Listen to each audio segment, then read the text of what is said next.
Welcome one and all. Happy Saturday evening. Welcome one and all. Uh-oh. There we go.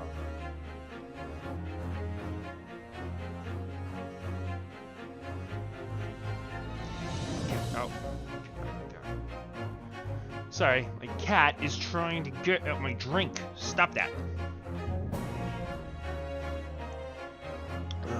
Okay. Welcome one and all. Let's get the live up. There it is. There it is. There it is.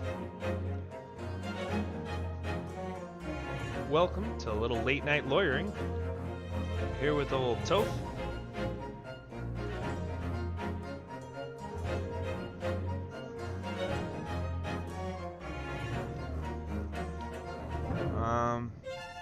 Yeah.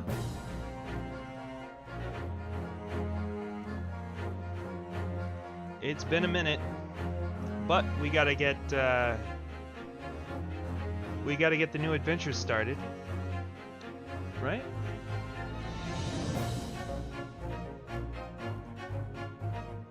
Just put that here. Hey, welcome, Janine to the stream. This is a little late for most of my viewers, so I'm gonna go ahead and get started, and we will get on with it. Okay. Welcome, welcome. All right.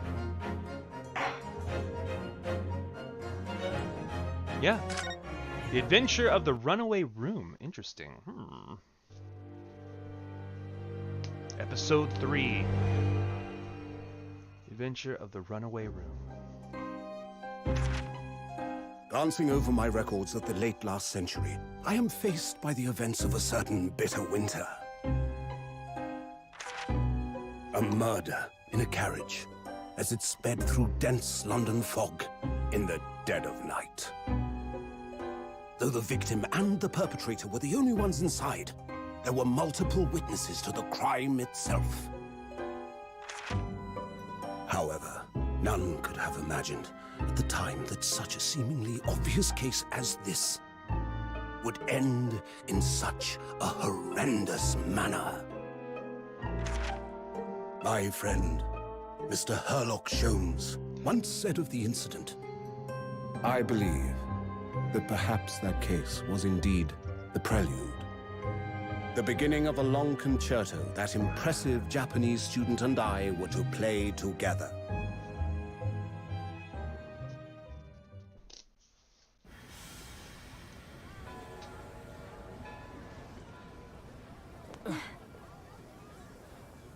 Amazing.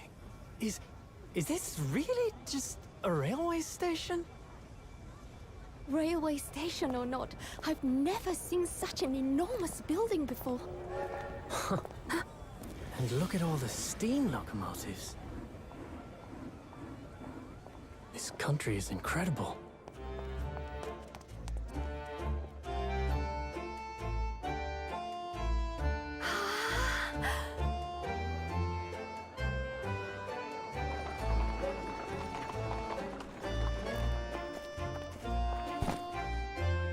I feel like I'm dreaming. So this is the capital of Great Britain. So, where to? Oh, hello. Climb aboard. I'll take you wherever you want to go. In that case, the Supreme Court in Whitehall, if you wouldn't mind. My pleasure. I suppose you're visiting students from abroad, eh? Yes. Thought so. Well then, I hope you enjoy your stay.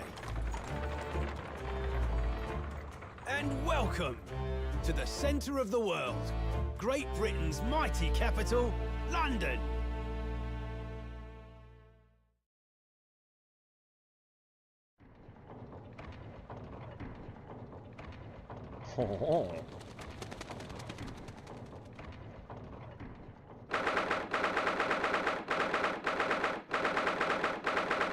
British Supreme Court, Lord Chief Justice's office.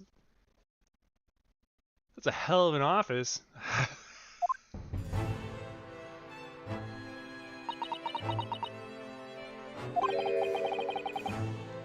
What an incredible place. It's so imposing. It's almost suffocating. This place is breathtaking. It looks like a fortress. There's some stone buildings like this in Japan now, of course, but they've only been built in the few short decades since we opened our borders to the outside world. An authentic example like this is quite a different impact, wouldn't you agree? A far cry from the wood and paper most of our buildings are constructed from. It's certainly unfamiliar. But I think there's more to the differences than just construction materials. What is this place again? This is the Lord Chief Justice's office, Naruhodo-san, in the Supreme Court of Great Britain. Great Britain! Ah! No, I'm just kidding. Of course. The Lord Chief Justice. You don't think he needs another, like, name in his title, do you? I don't know if that's enough. We had instructions to report here at this time. If circumstances were different, we were supposed to let the Lord Chief Justice know that we had arrived from Japan. But Kazuma can't. Oh, but Kazuma can't. No. So instead, we are here in a different capacity. As envoys, to report the news of Kazuma-sama's death. Yes. And having delivered his or her message, an envoy's duty is done. So, we'd have to return to Japan. If we want to remain here in Great Britain, I have to take Kazuma's place as the law student selected for the study tour. Yes, which means you need the requisite qualifications as a lawyer. Which is what I've been studying for. Here in Great Britain, it is the Lord Chief Justice who appoints lawyers. So that's the second reason why we're here. To have you officially recognized as a lawyer. It's the only way we'll be able to remain here in London. I hope I'm up to scratch. Oh, good morning. Sorry to for keeping you. I don't know who this is, so it could be any voice. Ah, good morning. Sorry for keeping you. It could be anything. Who is it? Ah, okay. Cool. Oh. I trust you aren't too exhausted after your long voyage from Japan. It seems I'm 1 hour, 12 minutes, and 47 seconds late. My apologies. Oh, no, don't mention it. We're never happier than when we're standing around with nothing much to do. How fortunate. So, introductions. I am Mael Strongheart, Lord Chief Justice of the British Empire. Ugh, I feel like a mouse under an elephant's foot. Come on, Mr. Naruhodo. Don't be a mouse. Okay. Oh, It's an honor to meet you, Lord Chief Justice Strongheart. I'm Ryunosuke Naruhodo from the Empire of Japan. Well, Mr. Naruhodo. Welcome to London, haha, the great capital of glorious British Empire. Ah, yes, thank you.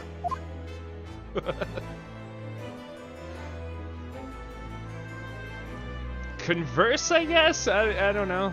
Let's try that. London? So, what are your impressions of our capital so far? How do you like London? Oh, well, I've been nervous ever since I got here that I can't remember a single time about the city, or a single thing. Ah. It's simply splendid, isn't it, Mr. Naruhodo? Oh?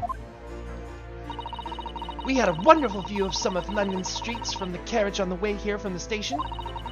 Everything is so impressive and grand. I must say, I'm almost lost for words. I'm glad to hear you like it. The city boasts tramways, pipe water, gas, even cables supplying electricity. We spearhead every revolutionary new technology in the world. Every visitor to London is astounded. Oh yes, astounded is the word. Thanks for saving me there, Sora-san. And everyone seems so jolly and full of vigor. Yes. There's much excitement about the upcoming Great Exhibition we will be hosting here in London. Great exhibition? Cultural and technological advancements or achievements from around the globe are to be exhibited here in our great city. It will be the greatest spectacle of its kind in history, and will make Paris's World Fair look like a toy shop. Gosh! I wasn't expecting gosh. Right. Gosh, I can hardly imagine how magnificent it's gonna be. Great Britain's capital city is nothing but magnificent. London is the center of the modern world. Even if I do say so yourself, or even if you do say so yourself. The sun will never set on our great empire. Perhaps it is fate that in these progressive times we welcome visitors from the land of the rising sun. Okay. Lord Chief Justice? I think you were expecting a student of law for this study tour, weren't you? Absolutely. A Mr. Kazuma Asogi, if memory serves. That's right. The British government has already been telegraphed a full report of the situation. I understand that the young man lost his life aboard the steamship bound for our shores. It's amazing. The news reached him before even we arrived. My country naturally extends its deepest condolences to yours. Oh, thank you. And you honored this appointment specifically to inform me of this news? Yes. We are here in the capacity of envoys from Japan to report the sad news in person. They tell me you Japanese are people of protocol and courtesy. I see that it's true. And it is with some regret that I must inform you that the death of the young lawyer means this study tour arrangement can no longer proceed. If you would just hear us out, Lord Strongheart. What do you have to say, madam? It's about the study tour. Mr. Naruhodo here would like to make a proposal. Would he now? Well, Mr. Naruhodo? This is it then, the moment of truth. Continuing the study tour. The thing is, Lord Justice, Lord Strongheart, I was wondering if perhaps you would consider allowing the study tour to go ahead. Don't misunderstand me. Britain would ideally like to see the tour go ahead. But without a lawyer from your country, there's nothing to be done. Well, in that case, what if there was someone else? Another lawyer from Japan, I mean. Is there something I don't know? Only a single lawyer was invited to Great Britain from your country. And that was Mr. Asogi. At least, that is what I've been led to understand. The thing is, this really isn't going well at all. I just can't seem to find the right words to say this to this man. Mr. Naruhodo. I could ruin things here if I'm not careful. What am I gonna say?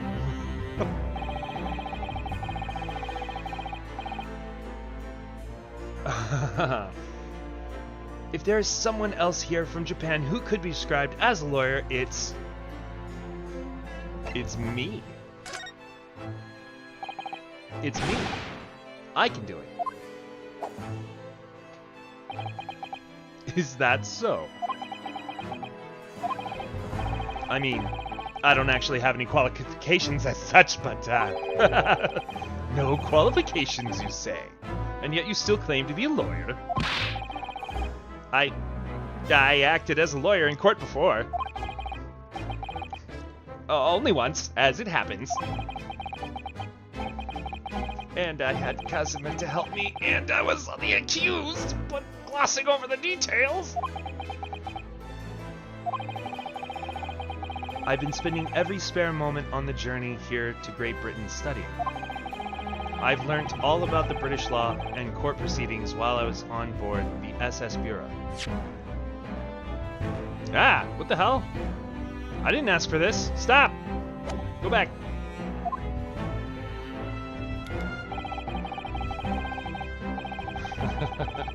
The voyage from Japan is some 50 days, I believe. Not what you might call a full education. To become a qualified lawyer here in Britain, not only do you need a university degree in law, you must also complete several years of training. I realize it's far too short a period of time, but I can't just go back to Japan. Mr. Asogi's journey had only just begun. Coming here on this study tour was all he thought about. I have to carry on and do everything as he planned to do. I know it must sound like I have an overly inflated opinion of myself, but I would do anything to prove that I have what it takes. Any test you care to set me. Just one chance, that's all I'm asking for. Please. 31 seconds. Sorry? Your opening statement there, Mr. Naruhodo. It was 31 seconds long. Not too brief, not too protracted. A perfectly judged appeal, I would say. Which is a skill that would stand you in good stead as a lawyer. Oh, thanks. So, you're willing to put those words to trial, are you? Well, I'm all for entertainment. Huh? But let me ask you one thing first, sir. Yes? You say you intend to do everything Mr. Asogi planned to do. Are you firmly set on that path? Well, yes. That's my intention. I see. Am I imagining things? Or did his expression just alter a fraction there all of a sudden?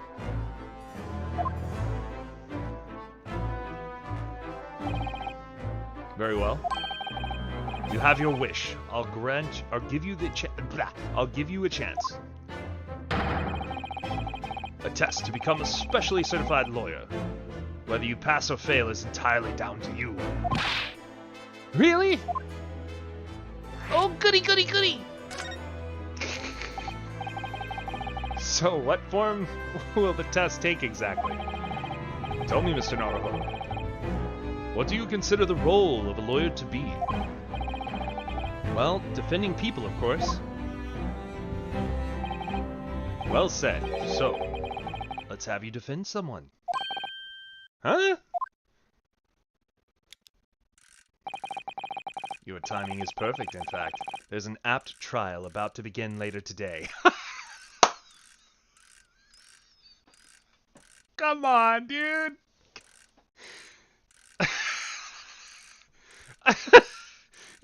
What, you were gonna do this to Mr. Asogi? Are you serious?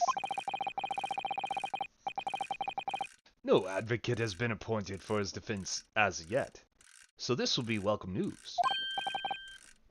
Today? Straight away.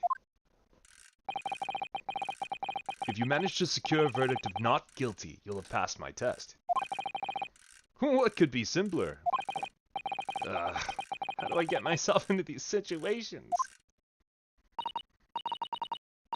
Well, could I ask What sort of trial is it, Lord Strongheart? Yes. Good question. Ah, I remember. It's a murder trial. Of course it is. Murder? An extremely simple case, I understand. You really can't lose. That's easy to say. But I should mention, just in case, if the defendant is found guilty, he will of course be sentenced to capital punishment. Capital punishment? He'll be put to death? Here in Great Britain, murderers are sent to the gallows without exception. Presumably, you read that much in your short C-based introduction to British law? We can't possibly agree to such a test. We would be toying with a man's life. Oh, I'm all for it. Let's go. I'm the Lord Chief Justice, and I've decided it's acceptable. But you can't do that, can you? There's no need to overcomplicate this. All you have to do is ensure you don't lose.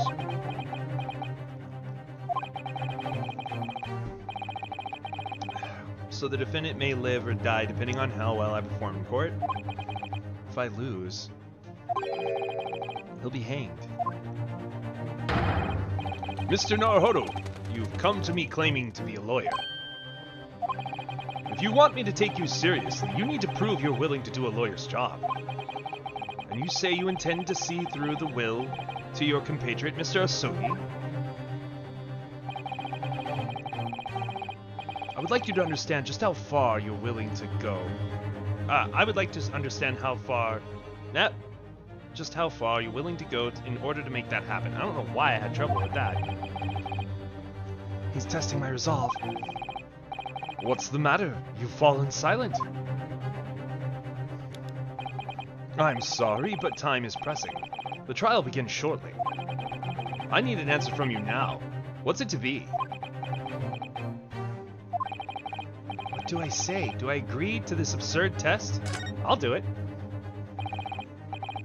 Alright then, if I have to give you a decision now, my answer is... I can't do it! I can't get the words out! 15 seconds. Your decision-making needs work if you want to be a lawyer. That was too slow. Ah! So, it's as I suspected, isn't it? Sorry? You have a noble intentions, but lack the resolve to see them through. The test is cancelled. Thank you for stopping by. Go and acquire your ticket for passage back to the east tomorrow. This conversation is over. Yes, Lord Strongheart. What is going on? Thank you for offering me a chance. Mr. Naruhodo. I'm sorry, Mrs. Sato, but what could I do? It's all right. I understand. You do? It's not an easy decision to choose whether to defend a man in these circumstances. But resolve has absolutely nothing to do with it. What are you trying to say, madame? I think what Mrs. Sato means. Psst. Hey! What are you doing back there? Stop that. Come on. Out, out. Atta girl. Thank you. Is that no matter how badly I'd like to be recognized as a lawyer and stay here in Great Britain, to risk another man's life by treating his one and only chance at a trial so trivially would be utterly unforgivable.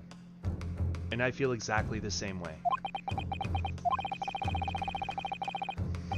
I'm sure the defendant won't see this trial as a test, as some kind of experiment.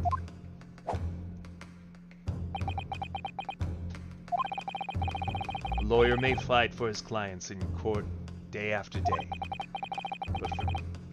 but for each of those clients, the particular day they stand in the dock may be the only chance they have to fight to prove their innocence. No, I was wrong. I'm not qualified to do that job yet. I'm sorry for wasting your precious time, Lord Chief Justice. Well... Wait, Mr. Naruhodo. Oh, was there something else? It's approximately 20 minutes by carriage to the Old Bailey from here. If you leave immediately, you should still be there in time. But I just said that... I was quite serious in what I told you. The defendant in this case has literally no one to advocate for him. What? At this point, he can't hope to find someone to represent him. The trial will begin without a defense. And if that happens, there's only one possible outcome. He will receive the most severe sentence the judge can pass down. But that's awful. But that is the truth. Why does it have to be like this? Please, don't expect an answer to every question. The cold, hard truth of the matter is that there is only one person now with a chance to save this man from a very miserable end. And that is you. I'm really his only hope? So, what do you say now, madame? Me? What do you mean, Lord Strongheart? You said it wasn't an easy decision to choose whether to defend a man in these circumstances, and I agree. But in my estimation, it is purely and simply a matter of resolve. Oh! Our time is up here. I have a meeting to attend. I must leave in 2 minutes and 16 seconds. So, venture into our great city and enjoy yourselves.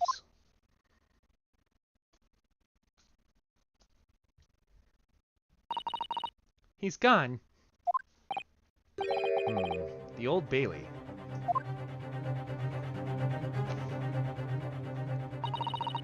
If we're gonna do this, Mr. Naruhodo, we must leave at once. Okay.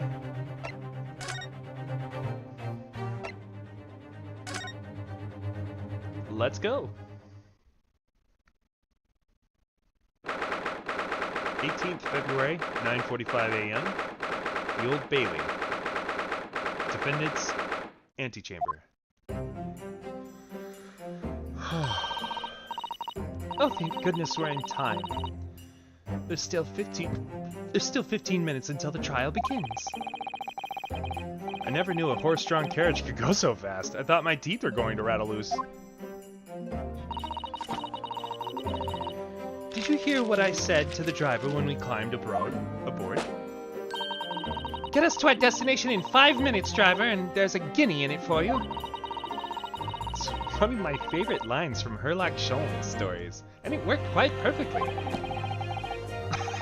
Okay. I'm not sure why you're so pleased. I thought we were going to die, and we had to pay gold for the privilege. Well, at least we arrived here before the trial started. I'd like to talk to my client first, you know? But alright. Yes, I suppose there's that. Yeah. Anyway, I don't understand it. The court clerk said the defendant should be here, but there's no sign of him at all. Yeah? Where the is he? So this is the Old Bailey. Even in this room for defendants... Oh. So this is the Old Bailey. Even this room for defendants to wait is wait in is grand. Ah. Are you alright, Mr. Naruhodo? I'm feeling tense, that's all. This place gives me the same sense of foreboding that I remember from the Supreme Court in Japan. An oppressive air, almost as if the building itself is going to crush whoever is about to be sentenced. Feels like only yesterday that I was the one about to be crushed. Yes.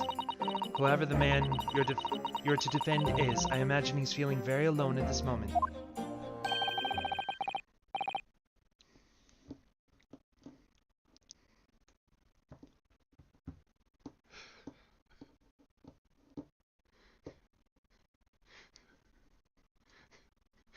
Top of the morning to you, madam. Sir? I'm Jacksepticeye. Holy shit! Why? Oh my god.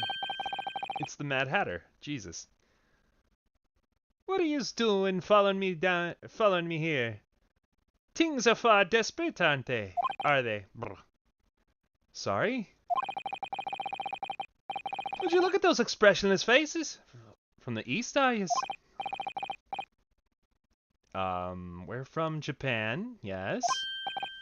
Oh, Japan, is it? Right, say no more. So, how much do you need? No, we're just here because... No need to explain, fella. I've been there myself, so I have. No place to go, nothing to eat, barely a penny to your name. And all while in a strange faraway land. Well, actually, we haven't found a place to stay yet, no. Yeah, he looks like a mix of the Penguin and the Mad Hatter, that's right, yeah. 'Tis grand, 'tis grand. Let me start by giving you 1,000 guineas. Say nothing now.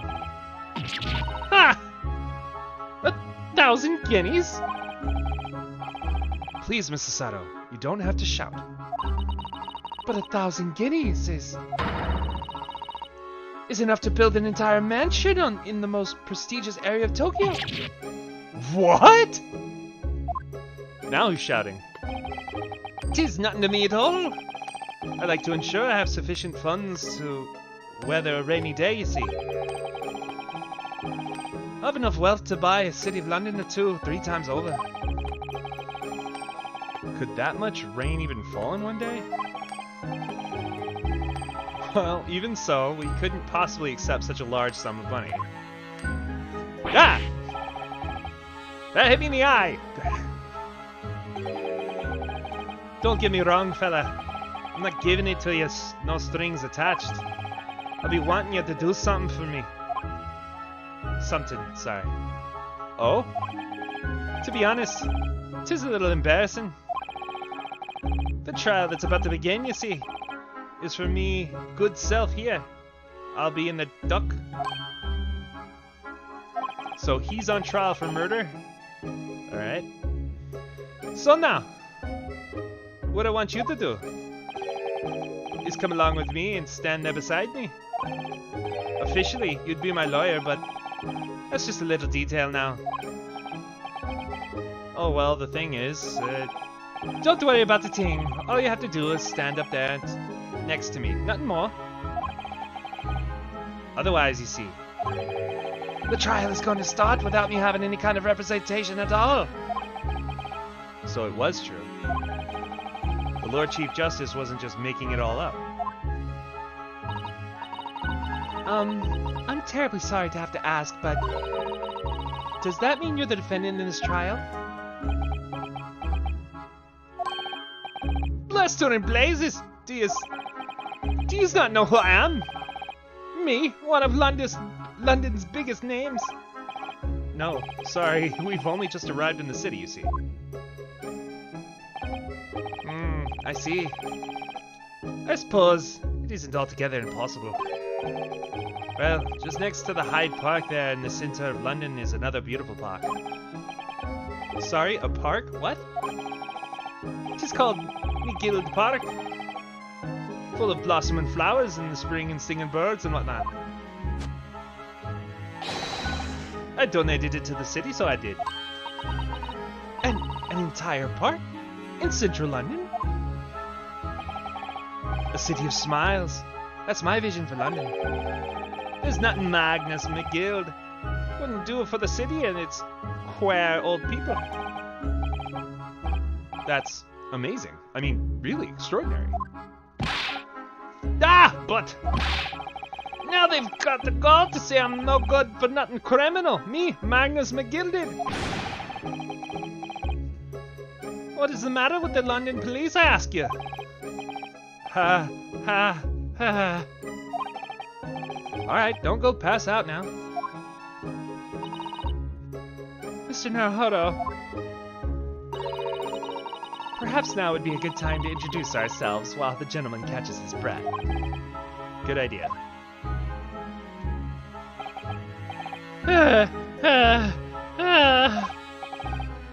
Mr. McGilded, the thing is, we're actually here in London to study British law. We're law students, on a study tour from Japan, you see.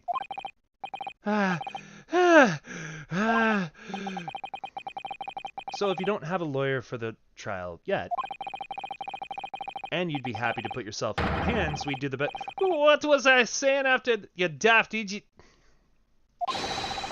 I've given you 1,000 guineas to stand up there next to me, haven't I? Well, yes, but I wasn't really offering for you to just stand up there next to you. Oh, I think I see what's going on here. Sorry? I know what you're thinking. This Chancellor fella claims to have more money than the Queen.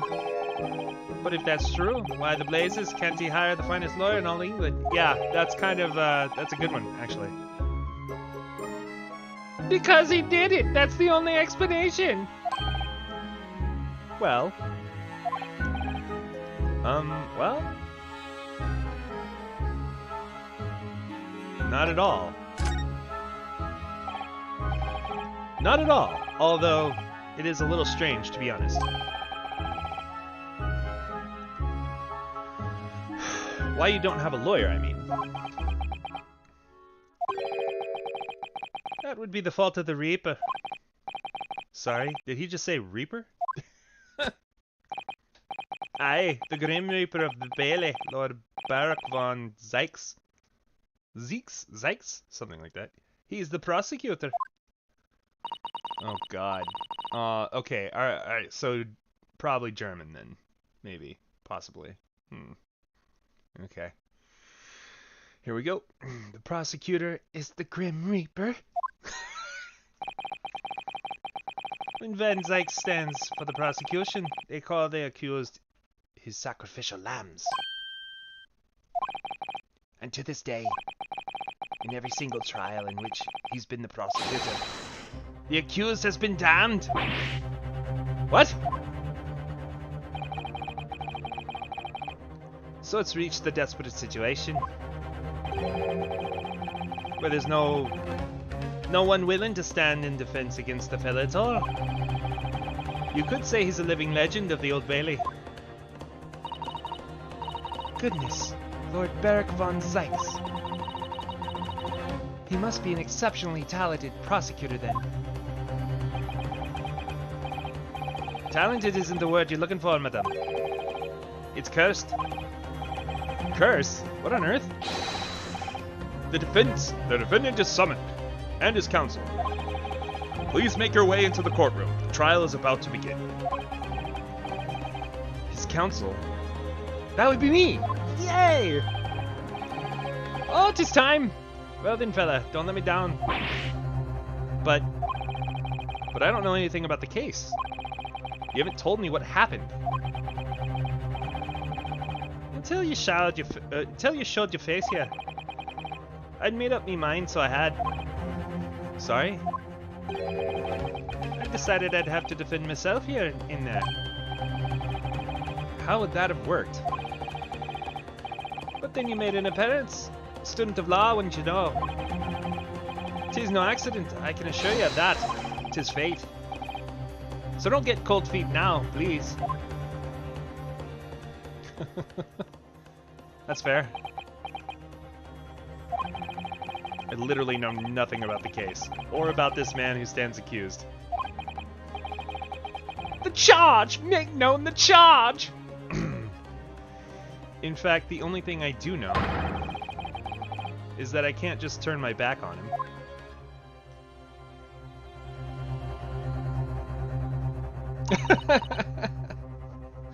Mr. Naruhodo. The man has no one. He'll have to stand alone in that courtroom, armed with nothing to defend himself. Yes, something that Kazuma would never have allowed to happen. Counsel for the defense, what are you doing? If you're late for the start of the trial, you will lose your right to stand. I'll be right there.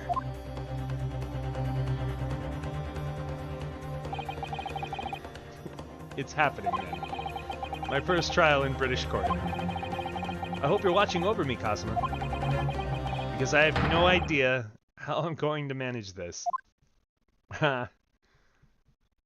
Okay. Are you going to split this up into 2 episodes? Oh, good. Okay.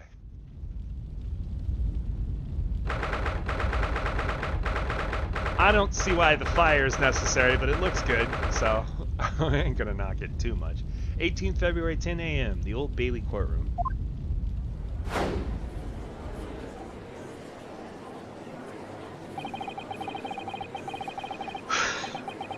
So this is the highest court in Great Britain, the Old Bailey. The centuries of history in this place is palpable, isn't it? It's so different to the Supreme Court in Japan. It feels both imposing and serene at the same time. The atmosphere almost makes words redundant. Whatever the country, determining a person's guilt or innocence is always a solemn affair. May I say something, Mr. Naruhodo? Oh, yes. What?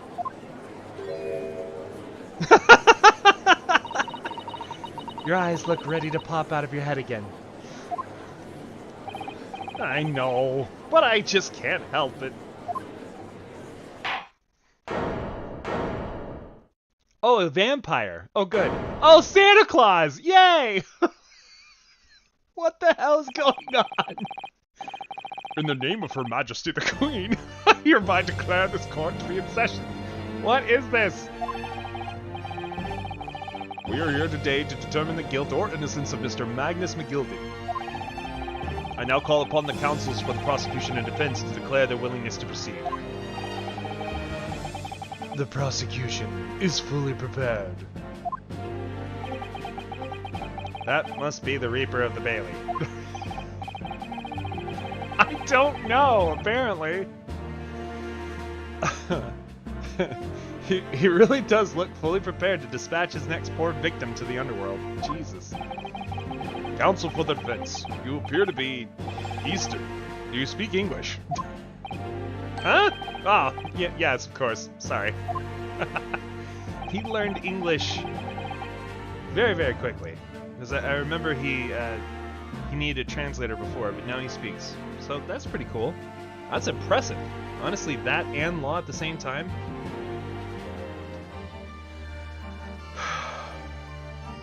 But he asked if the defense was ready. I couldn't be further from ready if I tried.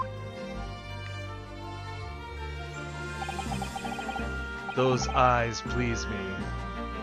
Nipponese? Huh? They shroud your fear, your doubt, your trepidation. They run wild, clinging to some phantom notion of courage.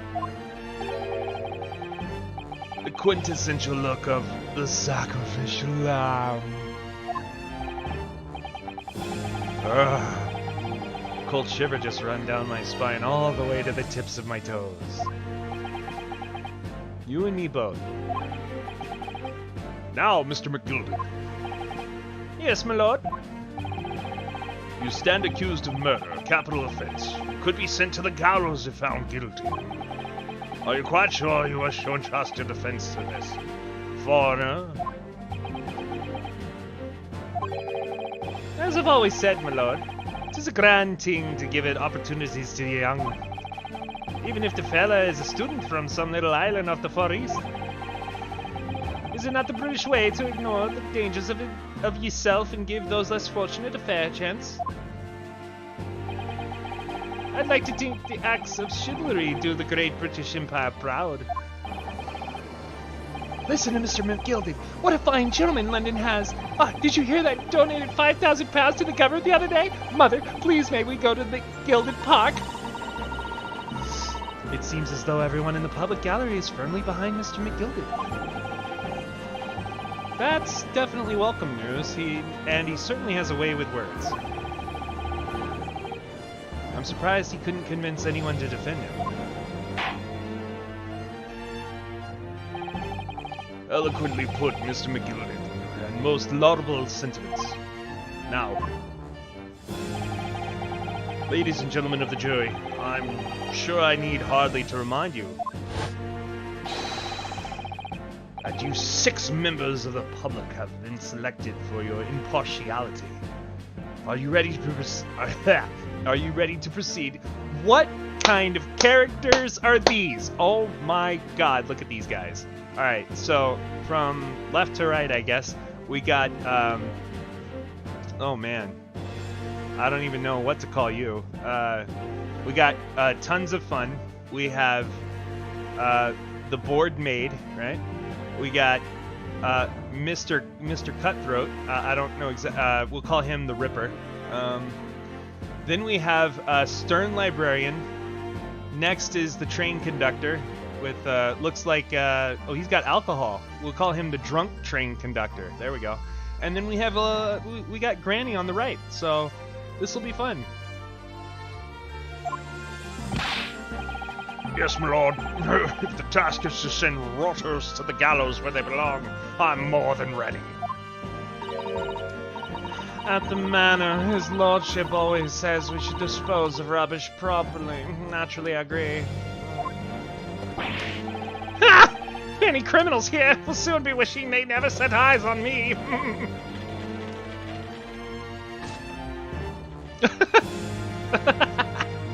Gulp, gulp. I feel a chill. Oh, don't mind me, my dears. I'll just be getting on with my knitting. Must finish these mitts for my grandson. Granny's the murderer, obviously. Yes. Ah, Mr. Naruhodo, those people are... The jury, yes. That's something we don't have in Japan yet. That's right. I've only ever read about it. But here in Great Britain, the court's final verdict depends on the opinions of these 6 jurors. The judge passes sentence according to the law, but the jurors determine guilt based on common sense. So the defendant is ultimately judged from 2 completely different points of view. But how exactly do the jurors give their verdict? That I don't know, but I'm sure it will become clear as the trial progresses. Yes. Prosecutor Van Zykes, my lord. It's been a number of years since we've seen you here in the courtroom. I thought you'd renounced your fame. I'm known as the Reaper of the Bailey, my lord. Infamy rather than fame, I would say. But yes, 5 years have passed since I last spread my wings in this capacity. So what brings you back? Is there some change of circumstance of which the court should be aware?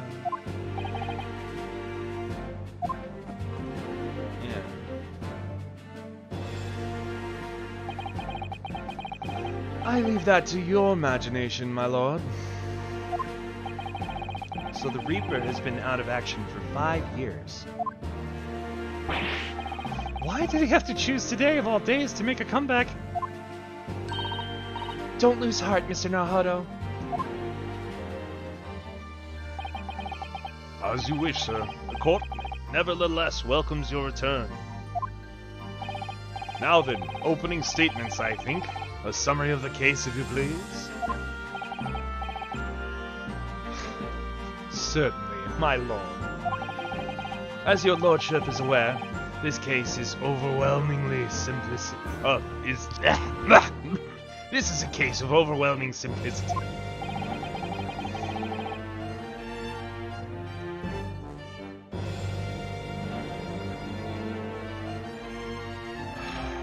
We must be the only ones in here who aren't aware.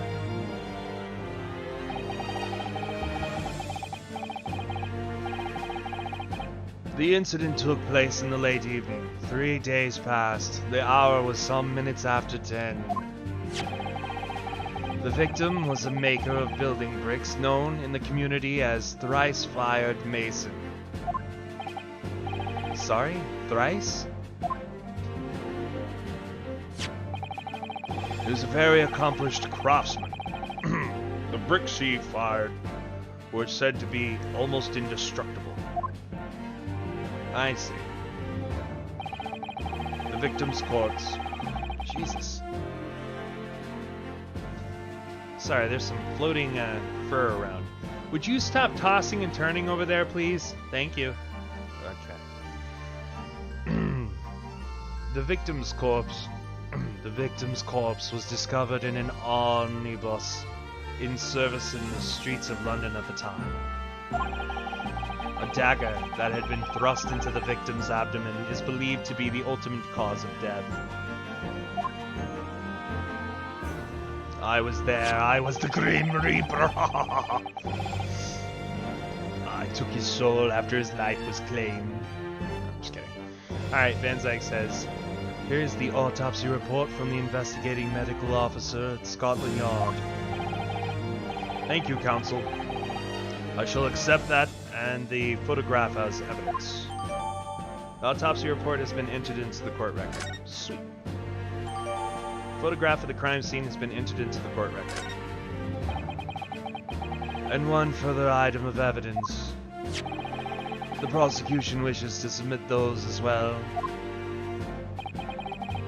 And these are... Good lord! Is that blood, Counsel? Yes, my lord. Seized by a policeman who arrived on the scene. These gore-soaked gloves were taken from the hands of the accused when he was arrested. What? What? Mr. McGilda's gloves had blood on them?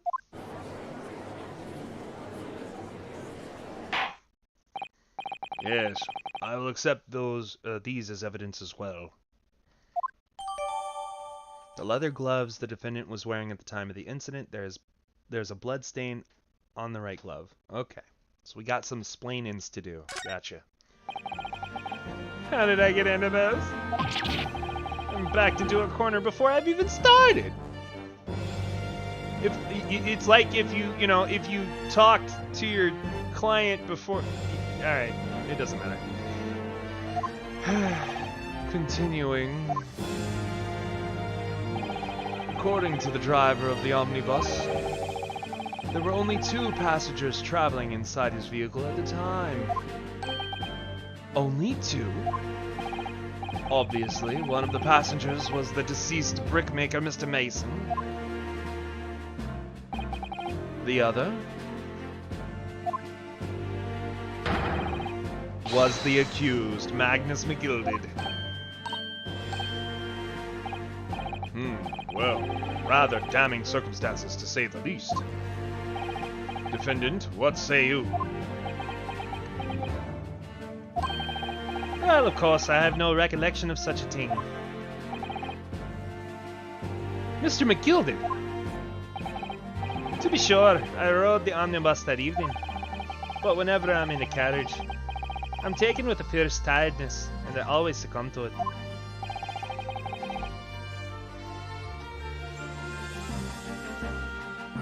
Are you claiming to have been asleep? 'Tis the motion of the carriage, my lord. Lipton, so it is. And when I opened my eyes again, 'twas a desperate sight before me. The body of a man I'd never laid eyes on before in me life. Now I ask you, what good-hearted soul wouldn't rush to help a fella bleeding from his stomach? I wasn't about to start worrying about me gloves now, was I? I reached out to give the man a hand. So the blood got onto the gloves then after the man had been killed. Unfortunately, that statement of the driver's is only the beginning. What? That's not all of it? There were multiple witnesses to the precise moment at which the brickmaker was fatally stabbed.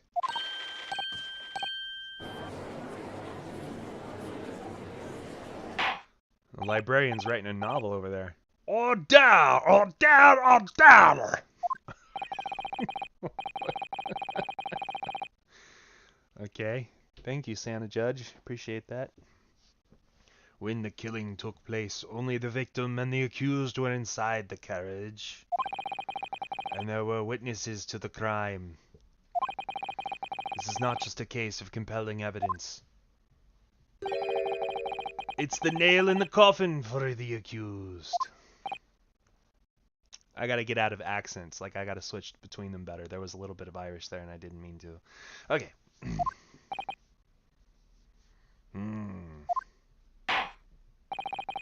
Thank you, counsel. The circumstances of the crime have been made quite clear. I think we will hear testimony from these witnesses first of all. Your wish is my command. Bailiff, bring the witnesses in at once.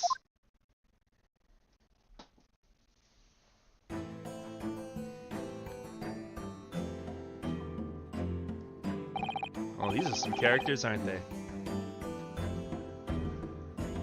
Witnesses, your names and occupations. My name is, well, everyone calls me Beppo. I drive an omnibus in the East End. Bruce Fairplay. I'm a banker in the city. My name's First. Lady First. I make hats for gents.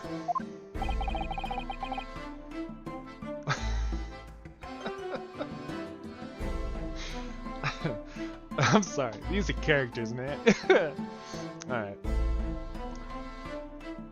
Let's begin. Oh, no. I gotta do Van Zykes. Let's begin by confirming the facts. 3 days ago, at a short time after 10 o'clock in the evening, all of you present in the stand were in an omnibus and witness to the aforementioned incident. Is that correct? Yes, sir. Quite right. Yes, sir. That's right, sir. He's precious. Yeah.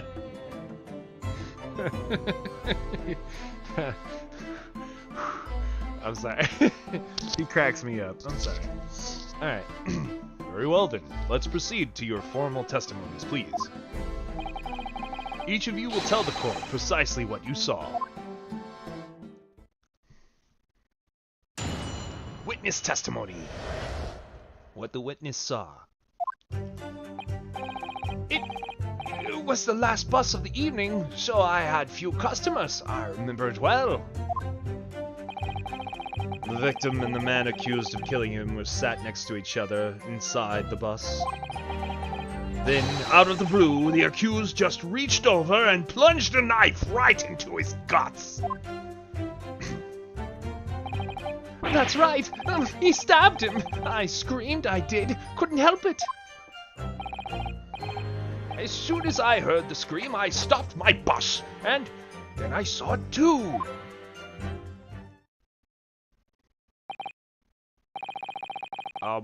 Unambiguous testimony, I must say. Exactly, my lord. These men witnessed the incident in the omnibus with their own eyes.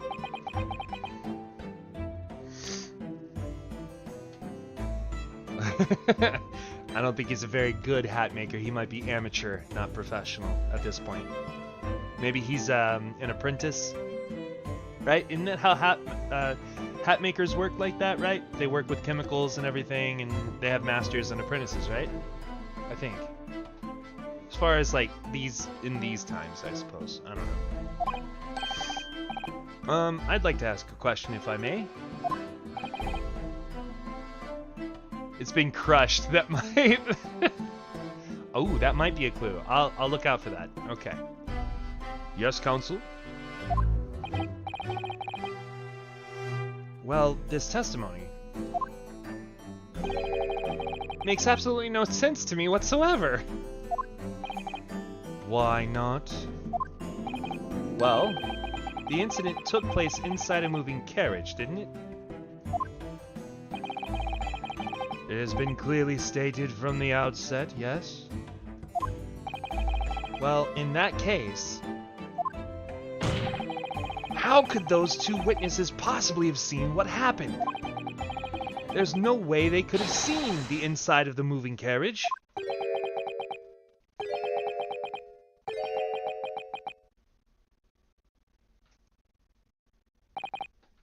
How quaint. Maybe he was in a tussle. Yeah. I'd read that civilization in the eastern island nations was a good century behind our own. But you're here in London yourself. Are you really so ignorant about our omnibuses? Huh?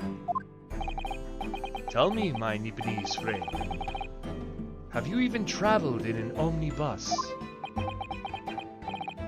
Well, no. We, only arrived in London this morning. No matter. I've arranged for us all to see for ourselves. The actual scene of the crime, that is. What do you mean? The actual scene? How? A carriage is designed to be moved, after all. Presumably, you understand that much. Yes? The omnibus in which this bloody crime took place is in here today. In this very building. Here? What? The entire carriage? Bailiff? Bring forth the stricken omnibus.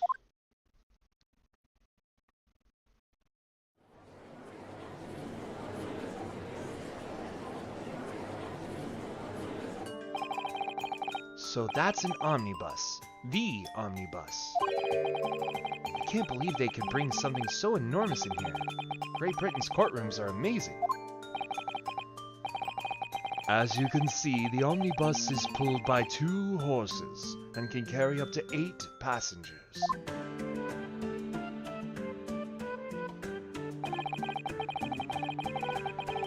This is silly. What? Okay. 4 passengers seated inside the enclosed cabin, and another 4 on the rooftop deck above. Every Londoner knows that the best views of the city's architecture and sights are to be had from the top of an omnibus.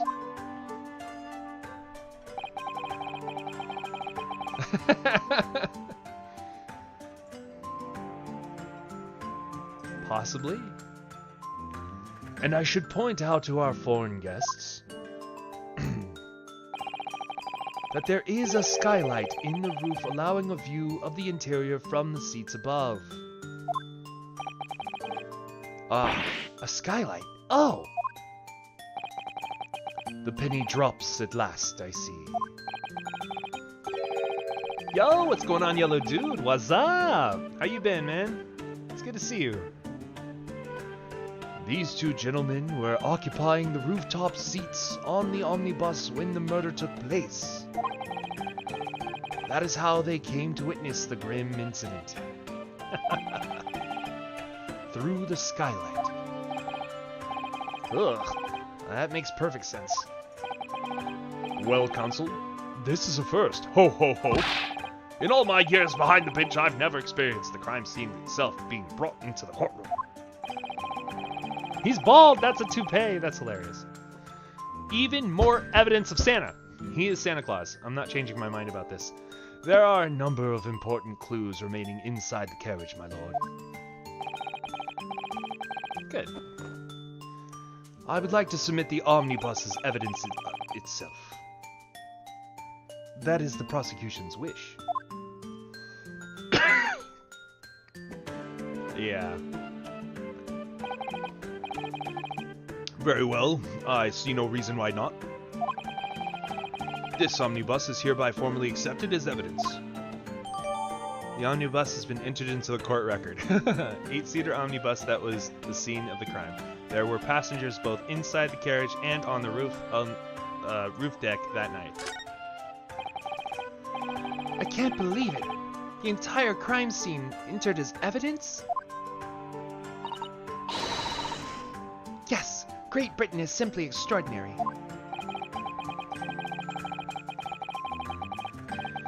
I could help myself a lot by giving that omnibus a thorough examination, seeing as it's here. Okay, let's do that then. Court record.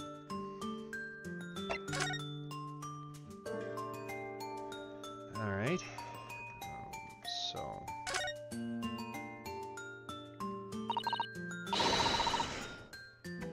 Well, let's open the door and go inside, shall we? Ugh, the scene of a murder. It's horrible.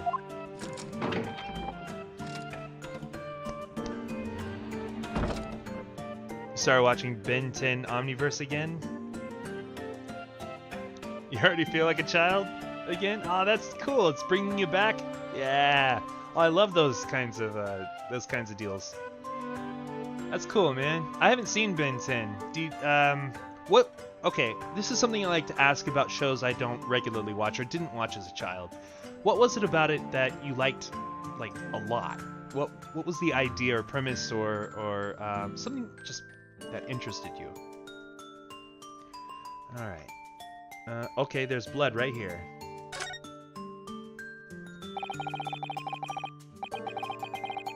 That's blood that's soaked into the seat. The victims, obviously. Yes. And that seat would be clearly visible from the roof deck.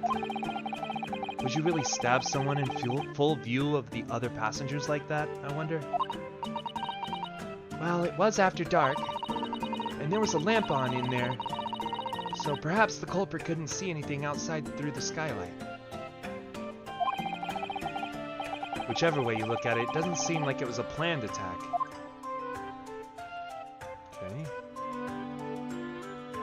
Oh, good. Okay, so we can kind of look around. Good. I was gonna be like, what?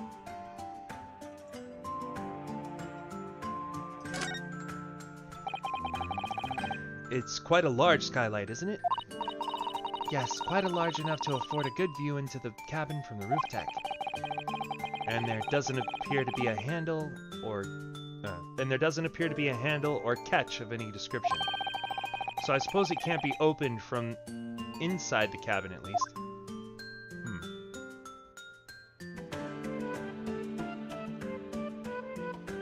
Fascinating.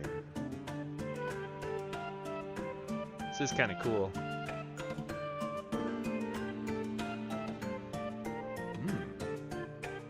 What's this, I wonder? I'll examine this after I read. Let me see.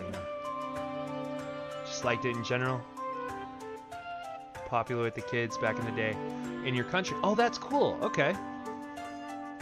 It's just a cool, famous cartoon. That's nice. Alright.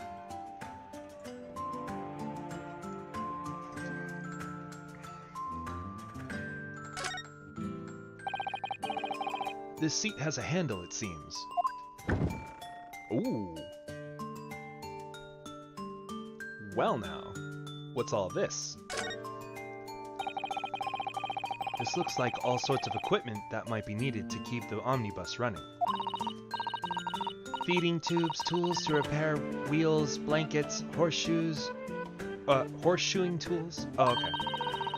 So it's a storage compartment for the coachman to keep his things, it seems. There doesn't seem to be any space for passengers to stow their luggage, that's for sure. Well, I don't imagine it would be very convenient for that purpose anyway. That's fair.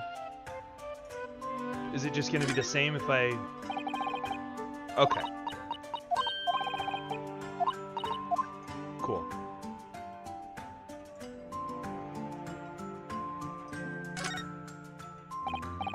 Ah, that's the poster for the great exhibition that's due to start 6 months from now.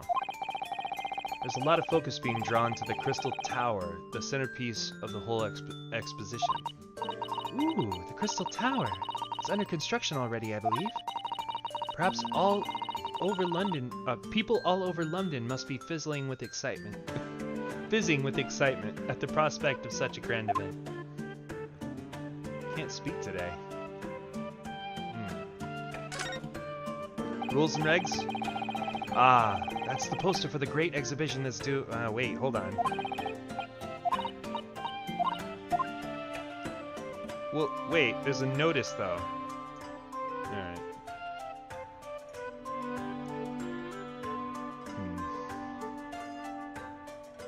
Well,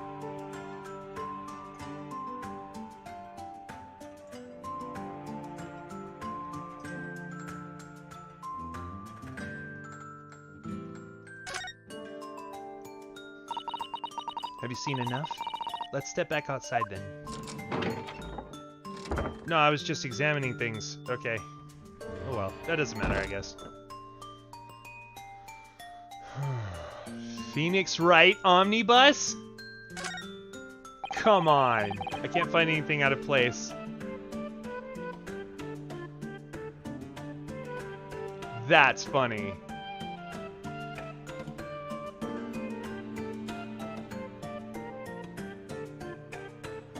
Wow. You can certainly see inside the... Okay, we've already seen this.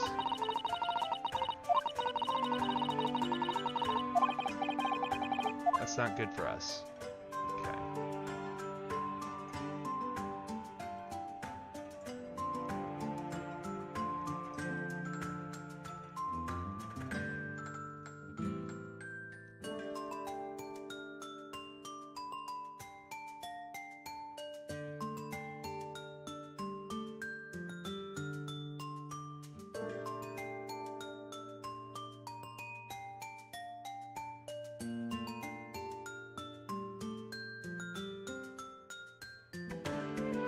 Okay.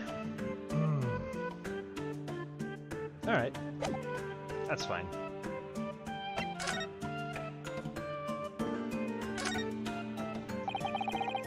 This is definitely blood, isn't it? Not the most pleasant sight to be confronted with on our first day in London. Hold on just a minute.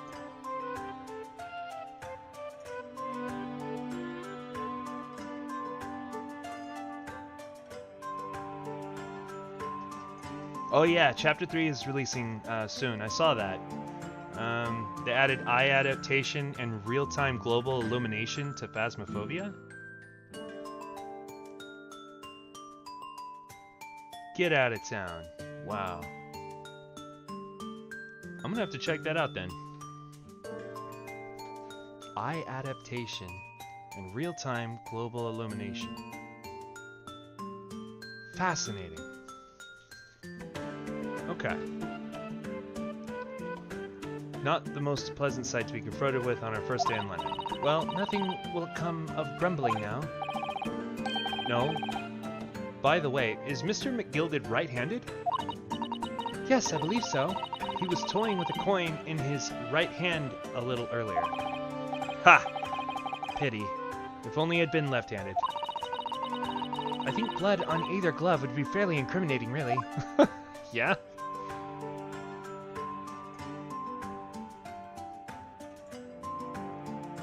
Nothing inside the glove. Okay.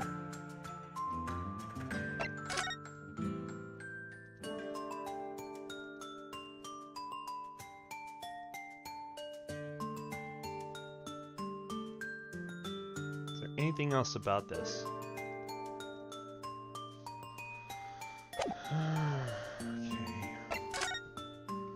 So, let's learn a little bit about the victim.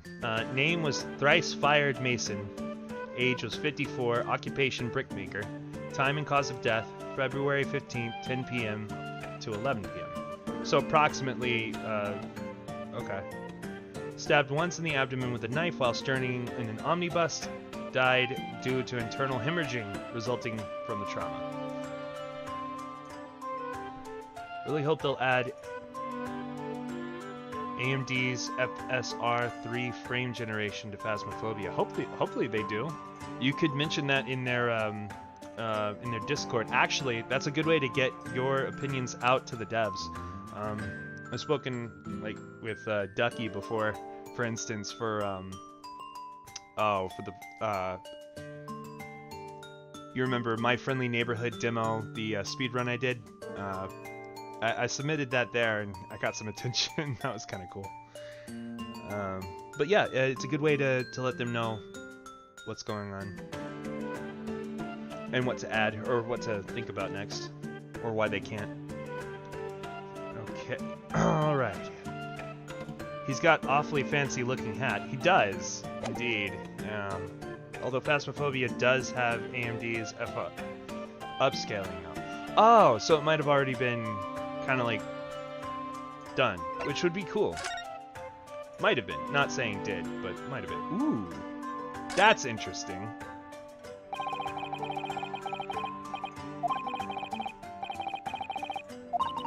Oh, this is like the attorney's badge. I don't need to worry about that. Okay. I'm sure he would have found the truth he longed for here. But he lost his life before he even had the chance to see the place. Such a strong sense of his hopes and dreams when I look at this armband, though. Okay, so this was Cosmos. Gotcha, gotcha, gotcha. Okay, that's enough for now, I guess. Let us continue with proceedings, then. Your cross-examination, counsel. Pray don't expect this Nipponese stray to understand the intricacies of a British court's cross-examination rights.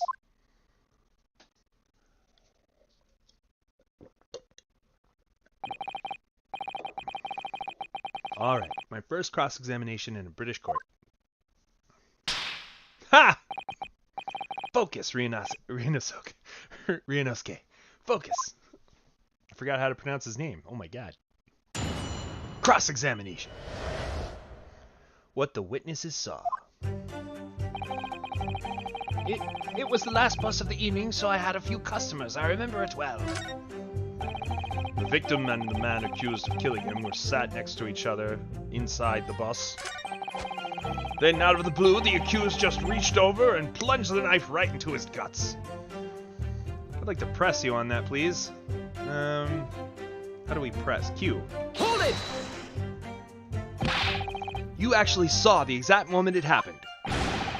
Didn't I already testify to that? Or are fair dinkum hard-working city bankers not considered trustworthy these days?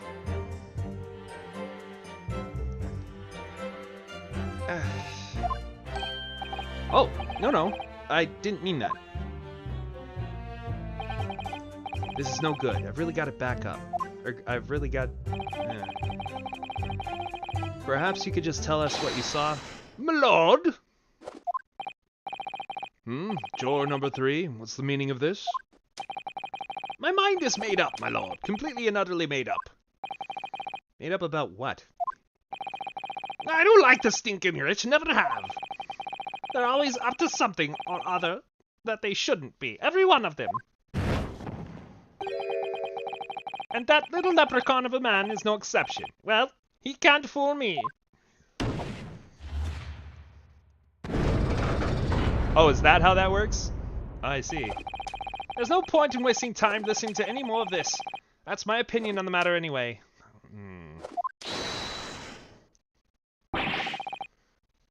That is precisely what I was about to say. As the foreman of the jury, it is my duty to set a good example to my fellow jurors.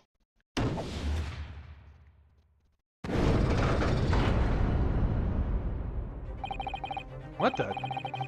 What is happening here?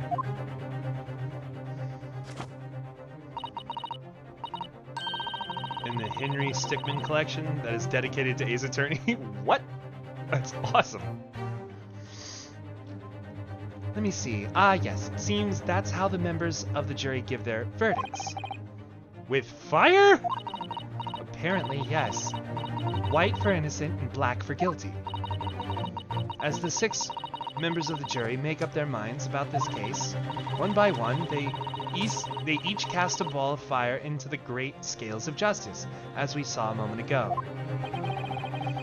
So if those enormous scales fall completely to the black side, does that mean... Let's do our very best to make sure that doesn't happen. Ugh, now I'm even more worried than I was before. Very well. Court acknowledges the change in the jury's stance. Counsel for the defense, please continue with your cross-examination. This is a nightmare. What year does this court case take place in? That's right! He stabbed him! I screamed, I did! I couldn't help it! Oh, for the love of God. As soon as I heard the scream, I stopped my bus and then I saw it too. That doesn't make any sense. Hold on. Wait a second. Can we go back?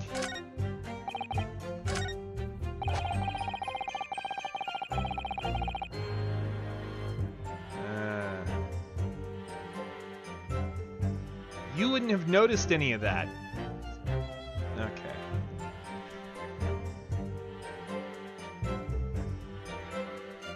I still want to press you on this. Hold it!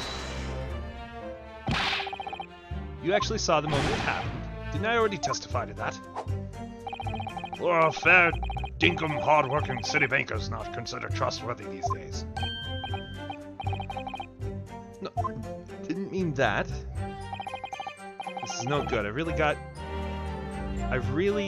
got his backup.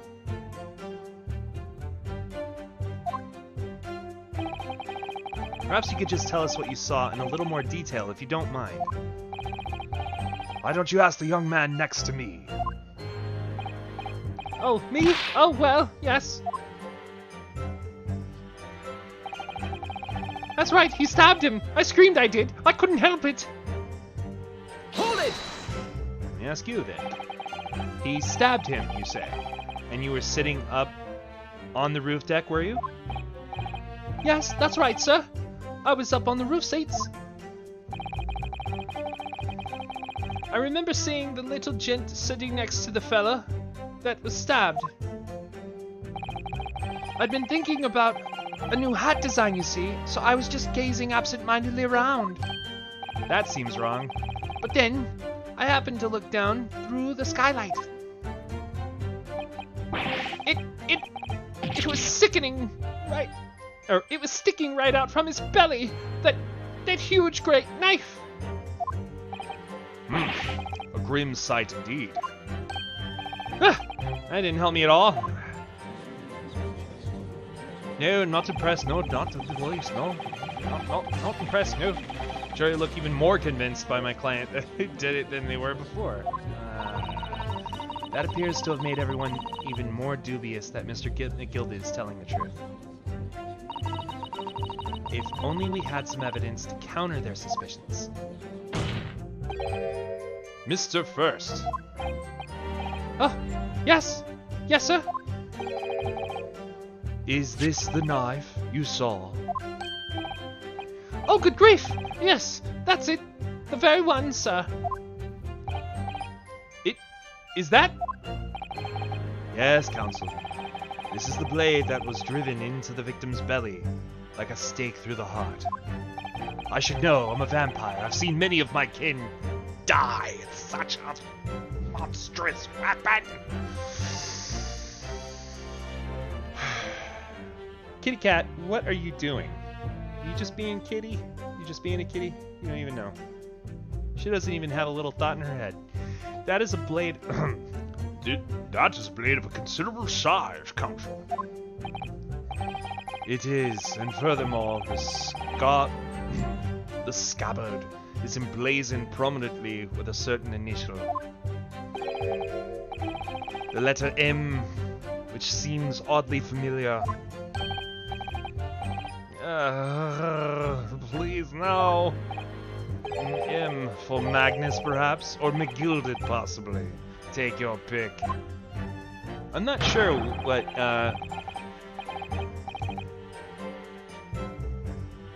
if I had to venture a guess, this seems to be...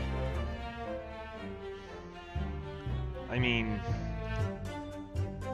We'd have to be talking extremely early 20th century or extremely late 19th century. That's just kind of how I feel about it. I don't know.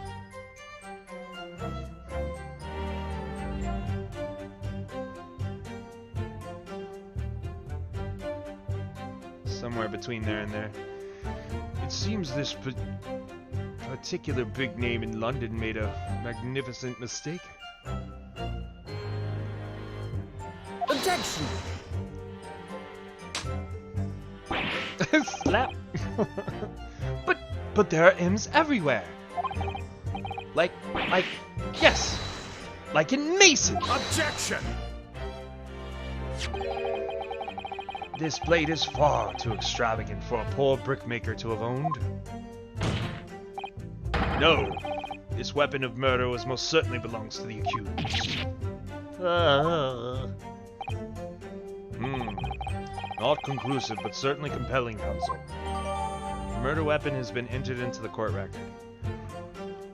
A large-ish knife that was found lodged in the victim's abdomen. Its quality and fancy ornamentation suggest it must be quite valuable. My lord, if you'll forgive this interruption. Juror number 2. Go on. Mr. McGilded is a pillar of society and a gentleman's word should be sacrosanct. However, those of us in service know we must accept hard truths. Wait, what are you about to do? Dispose of the rubbish! She's harsh. Fascinating. No! I don't wish to cause offense, but I do like to eradicate all traces of filth and grime.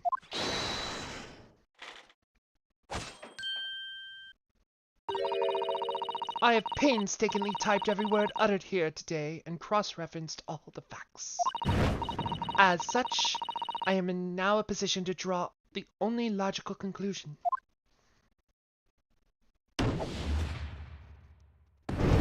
Well then. Not again. That's 4 out of 6 jury members who've proposed a guilty verdict. There's an open source game called Godot?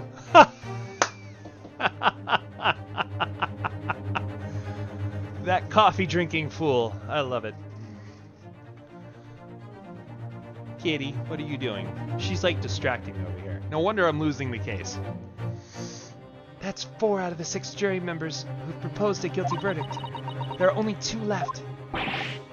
We've had it. Ugh. Every time I press these witnesses for more information, I just make the situation worse. Nevertheless, what we need more than anything at this moment is more information. We're still very much in the dark.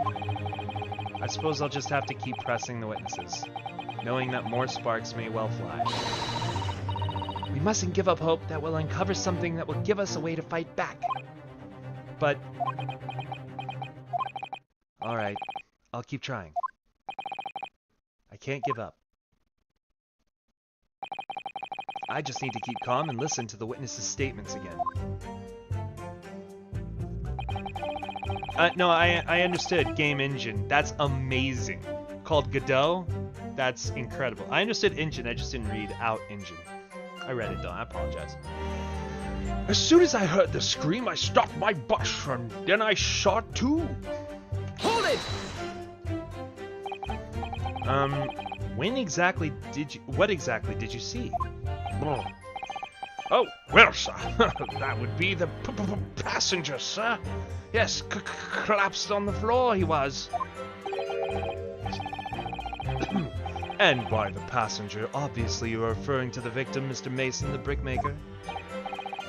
And then the other passenger had the knife in his hand, like this. By the other passenger, obviously you're referring to the accused, Mr. Magnus McGilded. And then he plunged it down like this, stabbing the other passenger in the belly. What?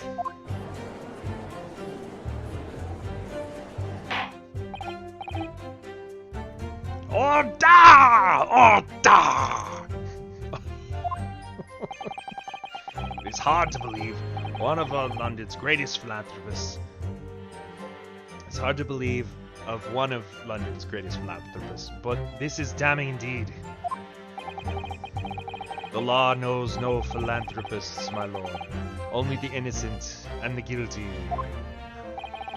Good deeds mean nothing when overshadowed by evil. The truth is everything. Couldn't agree more, sir. The truth. Alright, so when it happened, the only two people in the enclosed cabin area were the victim and the defendant. And so help me. 3 whole people witnessed the man I'm trying to defend do the deed? I don't like to be pessimistic, but we do seem to be in a rather difficult situation here. What am I supposed to think here? Is Mr. McGilded really innocent? Or could it be? Before we jump to conclusions, our first task should be to gather information.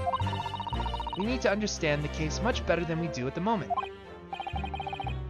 Yes, you're absolutely right.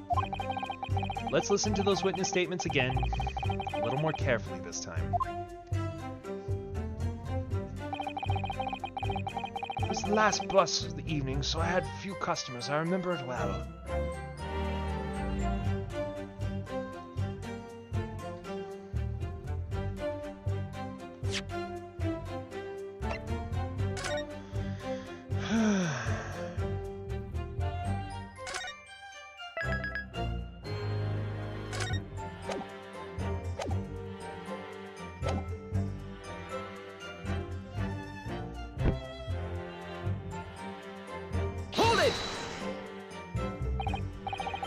Yes, I think it was sometime after 10, wasn't it? Oh, yes, sir. That's right, sir. Yes. Ever so cold it was, sir. Freezing, in fact. And you had 4 passengers on board at the time, is that correct? Yes, that's right, sir. Not all traveling in the same parts of the bus, of course. Though, no. And there were no other passengers when the incident took place? No one alighted, for example? You're quite right with that, sir. No other passengers like that. No, none. So nobody fled the scene of the crime then? I have to say, the boss insists on it running, he does. The boss insists on it running, he does. Every evening, the last bus of the day. But I do wonder sometimes if it's altogether worthwhile. Yes, sorry to say. What do you mean by that? Did they say he was on the ground when he was stabbed? Yeah, that was wrong. Yeah, I need to point that out actually. Well, what with it being so cold and everything, and only making 20 pence on the run, you see? Yes, I spend that much on the pub on the way home, just trying to warm up again. I just can't believe it, sir. I can't believe it. A murder on my own bus. It's too awful to think about. I haven't been able to sink as cold ever since it happened. My lord, I wish to speak. Yes, juror number 5. Do I take it that you too... As a matter of the London Guild of Coachmen. As the master of the London Guild of Coachmen. The idea of a murder being committed in one of the city's carriages is utterly abhorrent to me. It wouldn't be right to make a decision before hearing all the facts, though, I say to myself. But I've heard enough now. The horse has bolted, as they say. No, please! Please just open your... Gee up now, Silver Blaze. Oh, gee up now, Silver Blaze. The finish is in sight.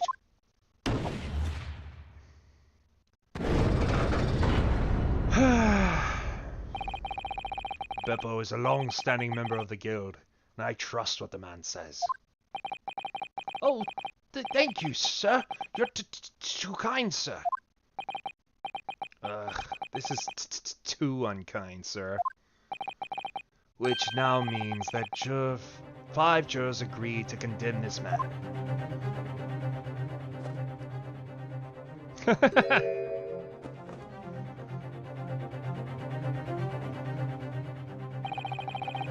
Madam Juror number 6.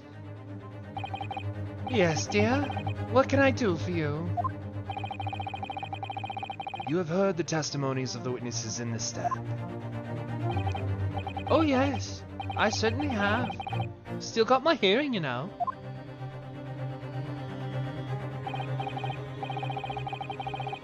It would have been, yeah.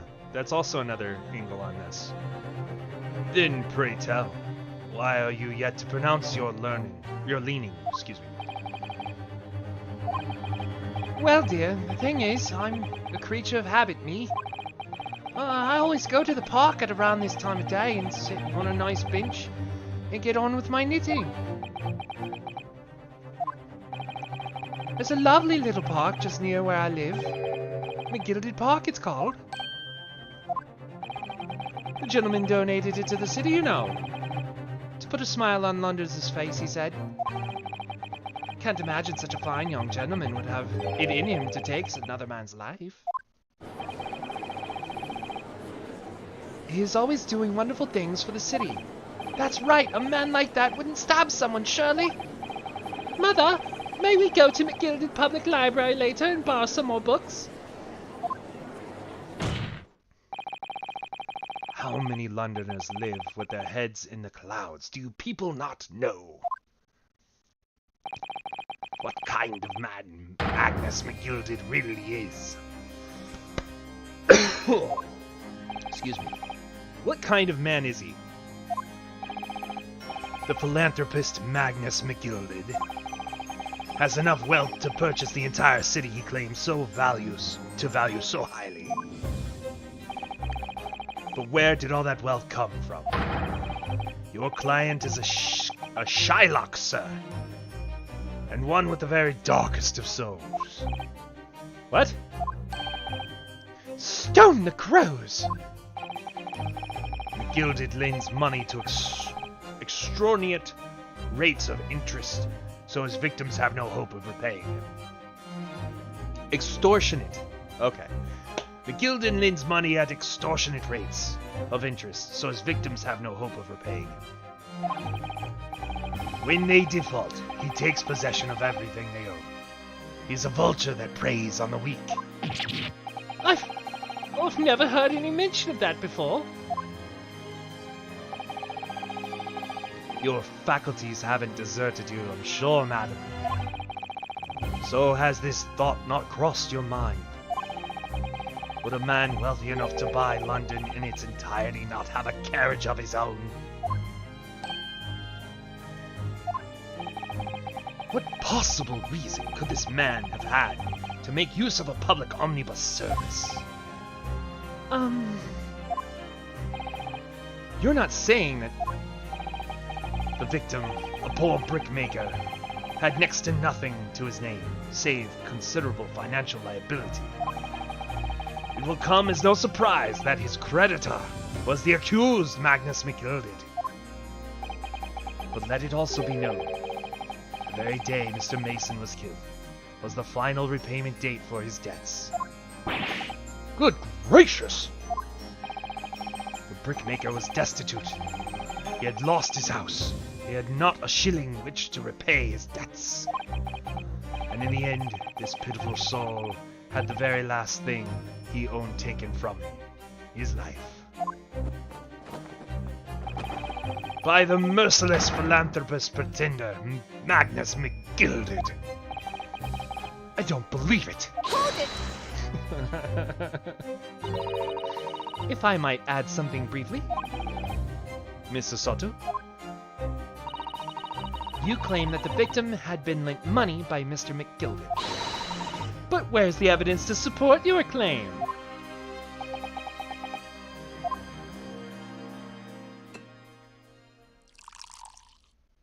I'll just take a little blood here. Yes, the aroma quite alluring. AB positive. Pray forgive the discourtesy of filling my hallowed chalice in the court of law. Aha! There it is! Lord Van Zyke's hallowed chalice! How can this be considered acceptable? But I find myself in unexpectedly good humor. I had heard ladies from the Far East could show such great courage, but I didn't expect to experience it myself. Oh! As judicial assistants to the defense, I am simply doing my job. What a pity that your display of courage is in vain. This is the debtor's ledger, which details all monies loaned by the accused. You will find the victim's name clearly recorded inside. Oh. Allow me to present this ledger as evidence. And pray forgive the discourtesy of raising my chalice in a toast to the enigmatic East at the same time. A marvelous toast, Counsel. I will gladly accept this new evidence. The debtor's ledger has been now entered into the court record. Catalog of people who had borrowed money from the defendant at a high rate of interest. It includes the victim who owned 20 guineas. Owed, not owned. Ah, yes, 20 guineas. The victim owed a considerable sum. Well, that's coming off kind of creepy. It is. It is. Yeah. And the accused made quite certain he had ample recompense.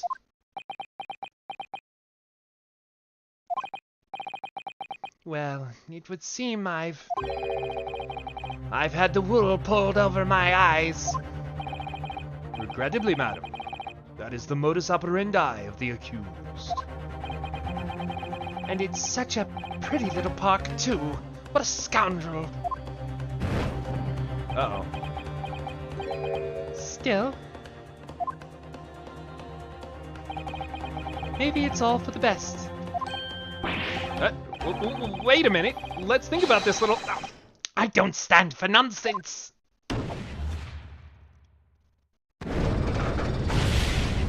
Uh-oh.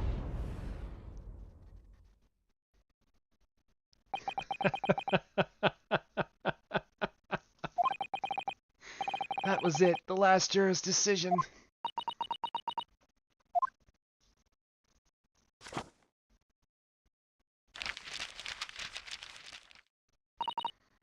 Ah, according to this encyclopedia of British law, when all members of the jury have concluded that the defendant is guilty, court proceedings are suspended, and the presiding judge will deliver the final verdict and sentence. That's what it says here. A final verdict. It's over then. Oh. There's a footnote, though. A footnote. However, the defense... All 6 members of the jury are now in agreement in the case.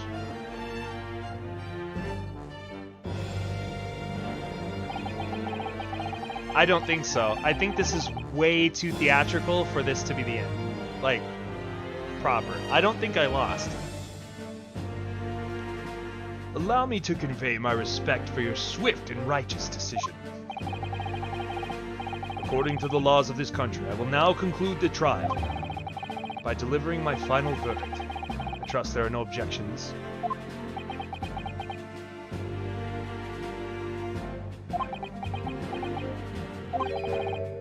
Mrs. Sato, just tell me one thing. Oh, yes? I assume it's scripted, yeah. You were in the middle of saying something before. The footnote in your Encyclopedia of British Law. However, the defense... What did it say next? Oh, yes, of course. One moment. When all members of the jury have concluded that the defendant is guilty, court proceedings are suspended, and the presiding judge will deliver the final verdict and sentence. Then the footnote says, however, the defense has the right to demand a summation examination of the jurors at this point.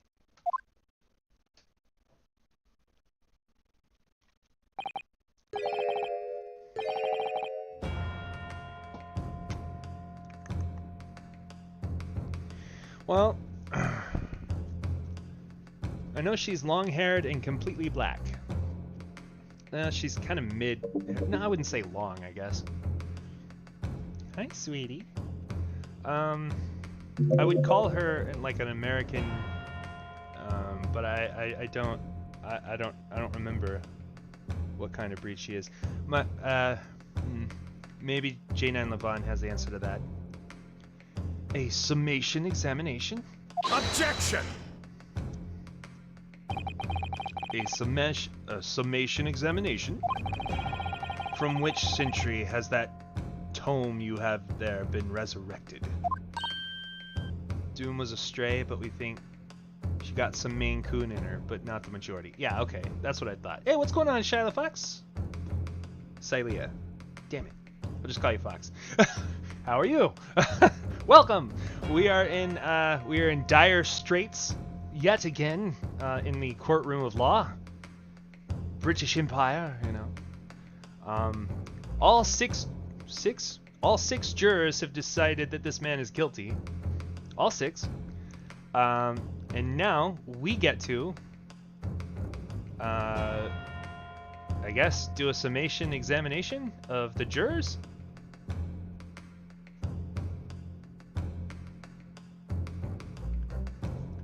We'll find out. Ah! Judging from the binding, I would say that book is at least 50 years old. Any modern text on British law wouldn't even give such an antiquated procedure a mention. It's a relic, long forgotten, and certainly no longer practiced. So you're out of luck. Oh.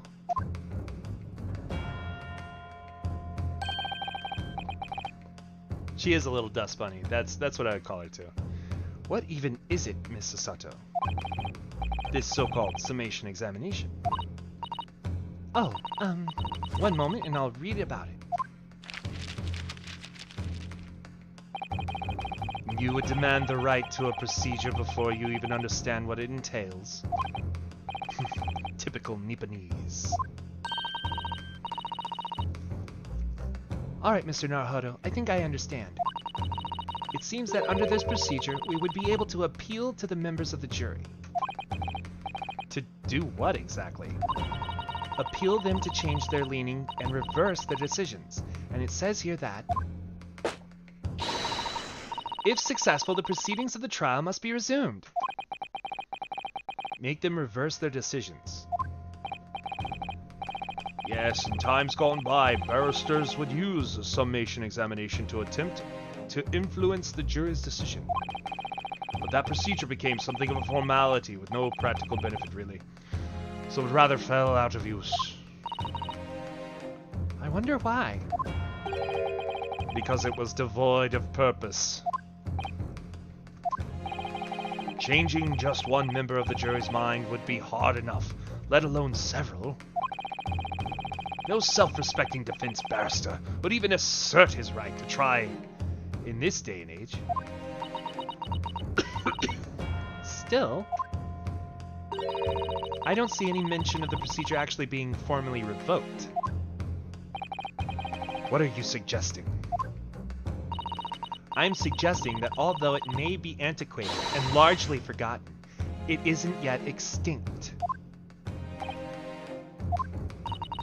What do you think, Mr. Naruhodo?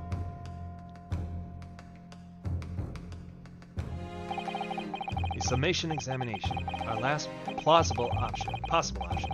Do we assert our right to carry it out or admit defeat? Assert our right. The defense wishes to assert its right to a summation examination, my lord. Objection! London is in the capital city of the most powerful nation on earth. We have a duty to the world to exemplify the very highest standards of judicial procedure.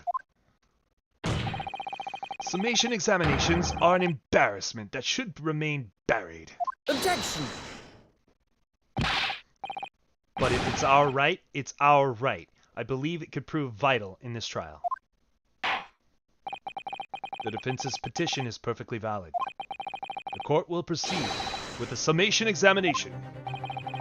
This is madness. Foreman, are you and the remainder of your jury ready? Well, I'm not... There was no mention of this in the letter I received, you see, sir. All members of the jury will be asked to explain on what grounds they have reached their decision.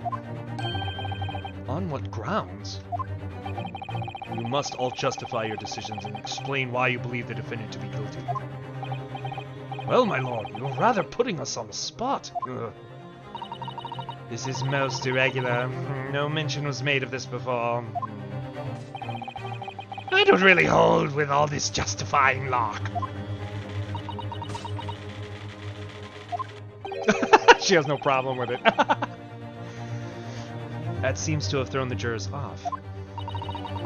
It seems none of them have experienced this before. All right then, summation examination. A defense procedure no practicing lawyer has attempted for years, is it? Well, just maybe. It might be the opportunity we've been looking for to turn this trial around. So be it then. Ladies and gentlemen of the jury, the court hereby calls upon you to state the grounds on which you find the defendant, Magnus McGilted, guilty of this most serious crime.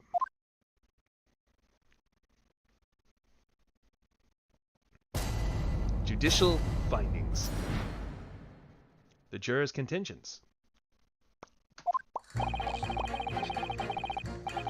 There was no one else inside the carriage at the time, so it has to have been him.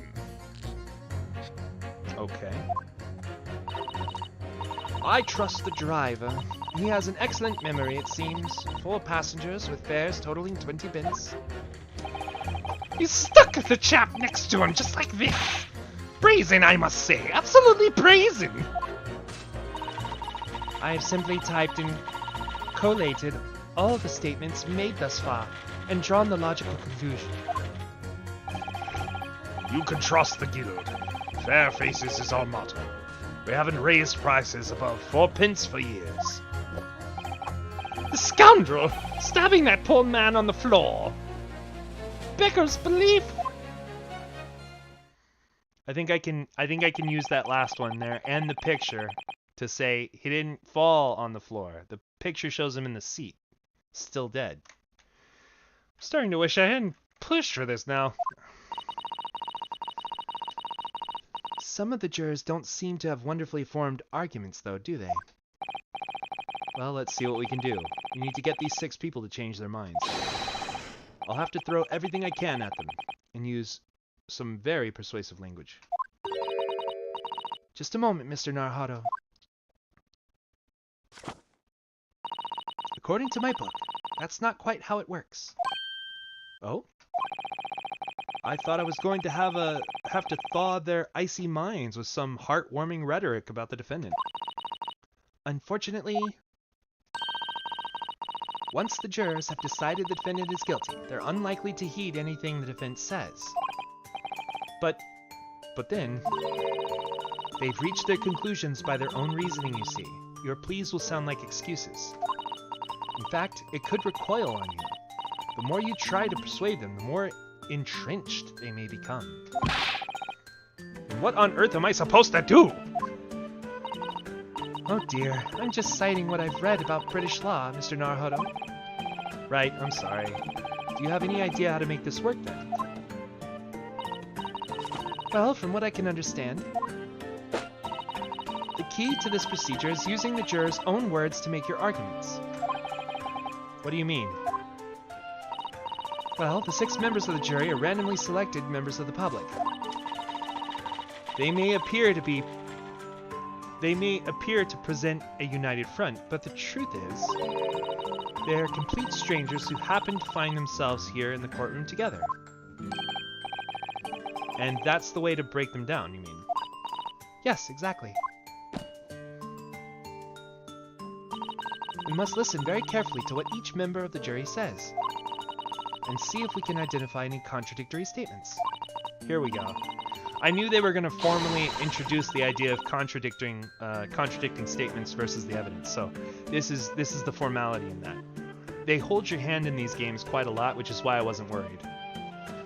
If we can, we then contrast the statements and pit the corresponding jurors against each other. I see. So it's contradictions in what 2 or more jurors say that we're looking for. In a way, then, this is similar to a regular cross-examination. Oh, yes, I suppose you're right.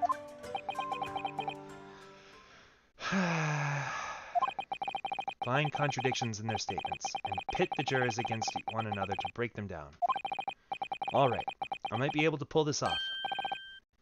No, that's not right. I have to pull this off. Can we start proceedings, counsel? I would ask you to take the stand for this. I'm expecting a clear and concise rebuttal. Yes, my lord.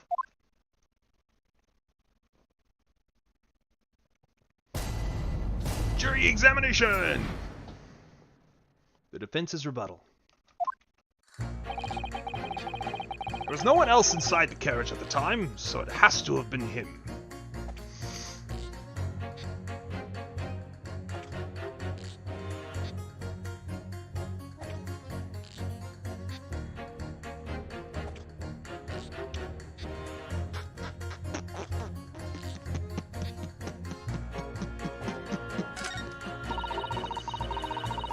I trust the driver. He has an excellent memory, it seems. 4 passengers with fares totaling 20 pence. So, that's another thing. Okay, so... has not risen above 4 pence. I think... so...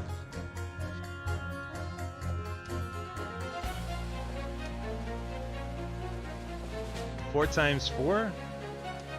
16. That's wrong.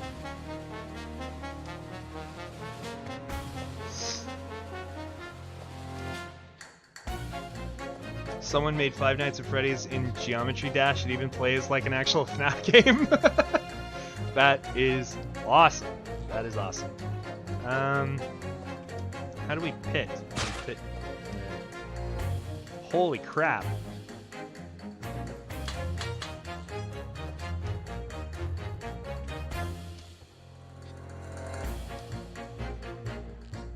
Objection! Those two statements clearly contradict each other. They do. Explain yourself, counsel. Me? Oh dear. What have I said? I swear on silver places, main in name, I haven't the first idea of what you're talking about.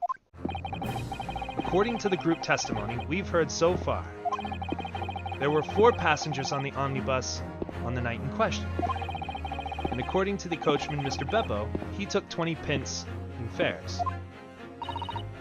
Quite right. I have those precise details typed neatly here in front of me. And juror number 5 also told us the following. The fare for the omnibus is always 4 pence. That it is. A fair and convenient single price. Just the way London carriages should be operated. But that doesn't add up at all. In fact, it leaves a glaring discrepancy in the facts. Why, man? Why? 4 passengers paying 4 pence each. If you do the multiplication... Ah! It would be 16 pence! Ha! I caught it! Exactly. As I said, it doesn't add up. Figures are different. By 4 pence, in fact. Or precisely 1 person's fare. 1 person's fare. Yes! In other words, on the omnibus that night. It's distinctly possible. There was another passenger we've heard nothing about. Good gracious! This can't be right. The coachmen's of the guild are good. Honestly, one in all, trustworthiness in our watchword. The figures your coachman claims most certainly do not add up. Your watchword, good sir, is a fallacy. I beg your pardon. Mr. Guildmaster, I think you ought to consider that if this trial were to end now, the news will surely spread all over London. The news that one of your coachmen tried to hide the fact that he lets nefarious characters ride his omnibus. All right then. How do I make it so this miserable trial doesn't end?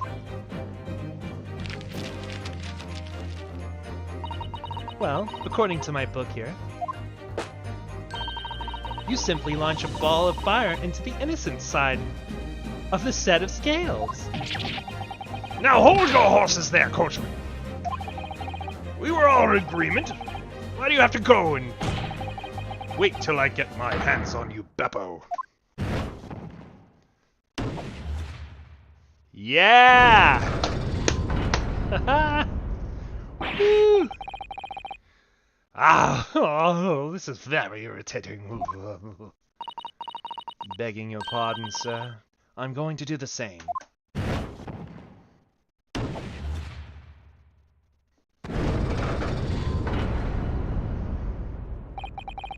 For the love of Mike, not you as well. A penny can be the difference between a smile and a tear, after all. I certainly can't put my trust in someone who doesn't follow my exacting standards in financial matters. Oh, really? I, for one, think it is only proper that we hear from the witnesses again. Oh, well done, Mr. Naruhodo, you did it! If we can manage to change 2 more jurors' minds, we can force the trial to continue. 2 more, actually. There is something else that's bothering me about a couple of their assertions. Then that's where you must strike next. So I need to pit 2 or more jurors against each other and show that there's another contradiction in their assertions. Exactly. You can do it. Well, the scales of justice have shifted, but they still weigh heavy on the side of guilt. Counsel, you have the floor again. Continue your summation examination.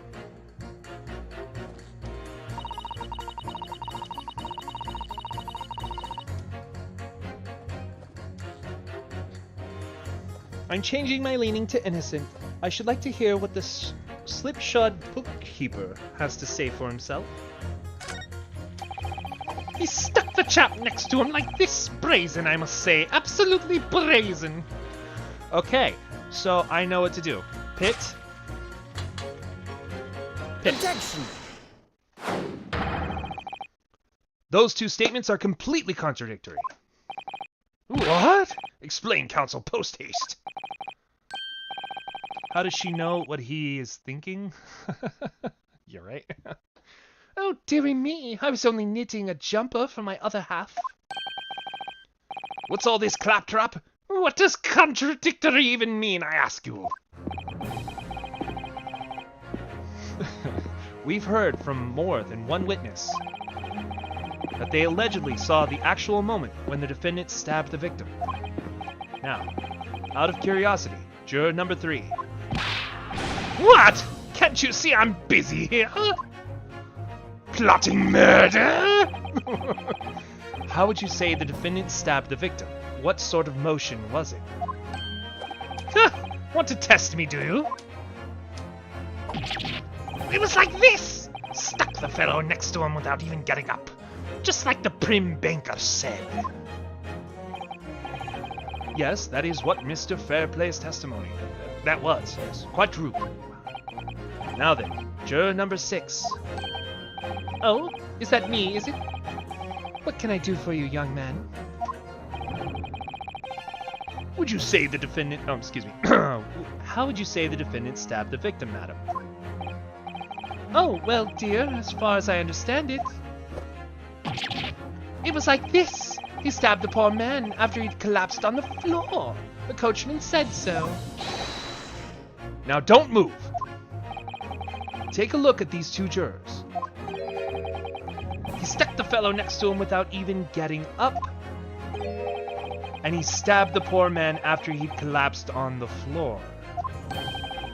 Well, I've never. They're stabbing in totally different directions. What? Bless my stitches, what a muddle! What this tells us is that there's a strong possibility one of the witnesses isn't telling the truth. Oh. But why? Why the dickens would they lie? I don't know that yet, but what I do know is that if the trial ends at this point, we may never find out. We may never know the real truth. Ladies and gentlemen of the jury, can you really let that happen in all good conscience? Lies, you say? Oh, dearie me. I can't abide people telling lies.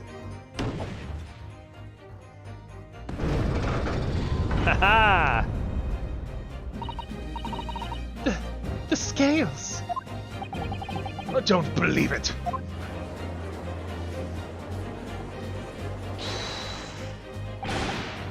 Wait!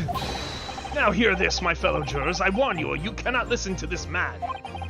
Look at him, in his black suit. He's clearly some devious Eastern sorcerer using magic on us all. If I could use magic, do you really think I'd be putting myself through all this? Answer me this, Dark Jinx. Huh? Me? What exactly is the problem? What of it? What of it if these two witnesses have slightly different recollections of events? What of it? Let's say the Shylock did stab the victim as he was sat next to him on the omnibus. And the young dandy saw him do it. And now let's say the victim collapsed on the floor. And then the Shylock stabbed him again. Ah, because I can contradict you with evidence, that's why. And this old lady saw him do it. Well, what's to say it didn't happen like that, hmm? Who are you calling a dandy, sir? Why, I should take this knife to you! Who are you calling old? Why, I should take this needle to you! Ugh, they're ready to kill each other now. You're doing too good a job, sir. But could the foreman of the jury be right? Did the two witnesses see two different moments of the same crime? It's out of the question.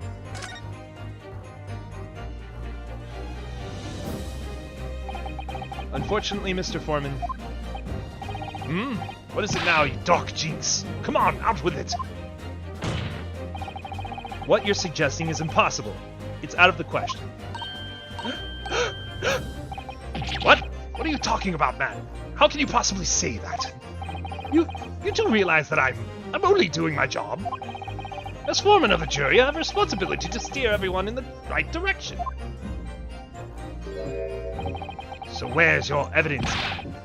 That's what I want to see. I say the two witnesses saw two different moments of the same crime. If you say that's out of the question, show me some proof. It looks like the only way I'm going to convince him is to present him with something he can't dismiss. I mean, we can go for the autopsy, but I think the photo actually makes a better point. Some irrefutable hard evidence. As you wish. What? I'll give you the proof. It's out of the question that these two witnesses saw two different moments of the same crime as proven by a photograph of the victim taken on the omnibus. The knife in his abdomen is clearly visible, but his face is partially obscured from view by an old crooked hat.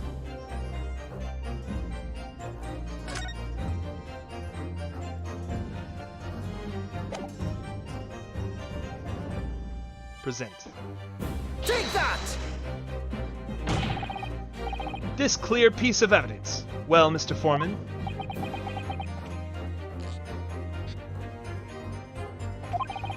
Do you know what they say about me, young man? They say I've got no powers of persuasion. Oh, I see. I'm sorry to hear that. But no one will be persuading about this. No one will need...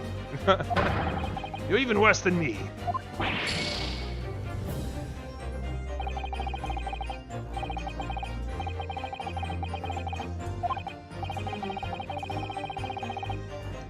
When was the photo taken? Then when was the photo taken? Was it after the crime? Was the photographer just in there with them? Before he was stabbed on the floor? I feel like that... What? If you allow me another chance, I'd like to present you with one more piece of evidence to consider.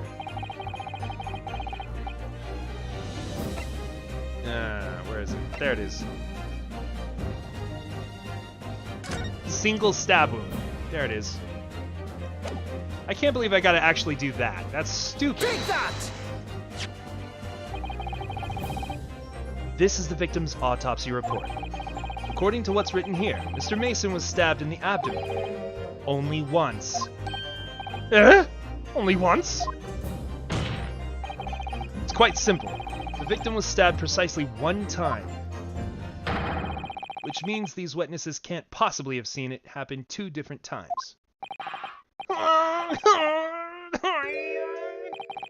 Alright, I concede defeat.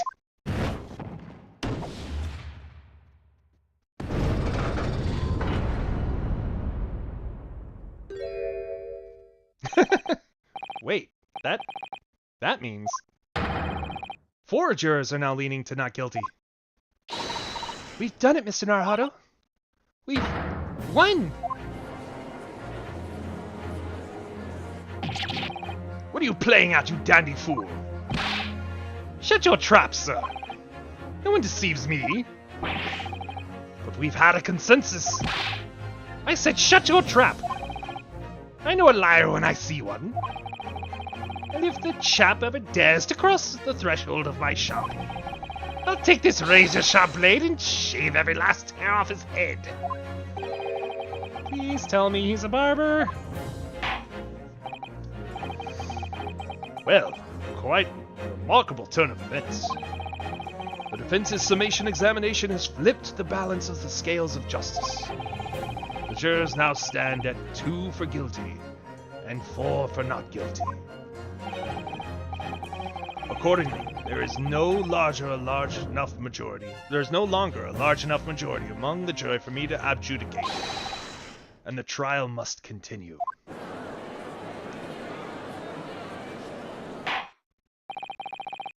I hereby ask the defense, prosecution, and witnesses to return to their places. And I call upon you to continue to pursue the truth.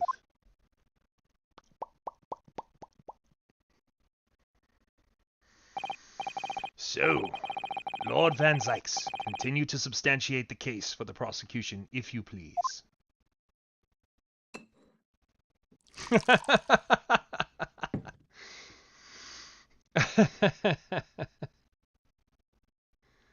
Amazing.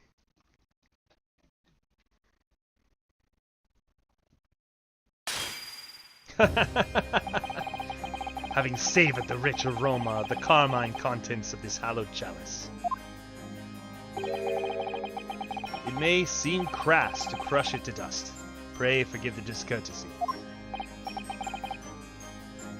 Lord Van Zykes! Is it cold in here, or is it just me? As your antiquated tone no doubt says, the prosecution may not speak during a summation examination. So I had honored a deathly silence, and listened to the charade. It seems I overestimated the intelligence of the jury. Wow. Well, no matter. There's nothing so hard to prove as a self-evident truth, it would seem. No, and why else would we grace the courtroom with our presence after all? So, let us proceed to the next round of battle. Well, the cape's coming off. Bring forth the witnesses once more.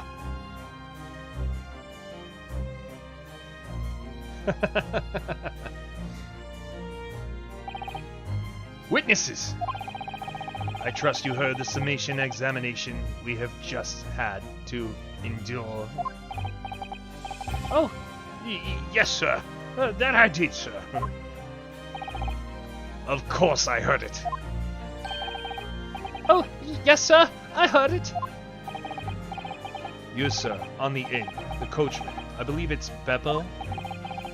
Yes, sir. My lord, sir. If it transpires that in your previous testimony, you were attempting to veil the presence of a 5th passenger on your omnibus, you will be found guilty of perjury. You are advised to bear that in mind, sir. Oh, mio Dio. Now then, witnesses, I hereby call on you to testify before the court again. You will explain the various misgivings brought to our attention by the defense's summation examination. So says Santa, Judge of all. Various misgivings. I only carried 4 passengers that night, I swear it. But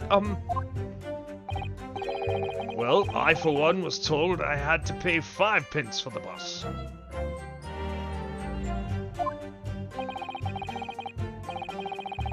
he fiddled us on the ferry, did. And then I saw that blood-curdling sight as well. It's all too much. I tell you, I saw McGilligan stabbing that man. Everything I said before stands. Oh, yes, he stabbed him. Yes, he did. I think so, yes. What was that? You think so? Counsel, make this make sense for me, please. Make it make sense, he says. Alright. The phantom 5th passenger conjured into existence by my learned Eastern friend never existed. The confusion has arisen from the coachman's sly little cousinage. Cousinage?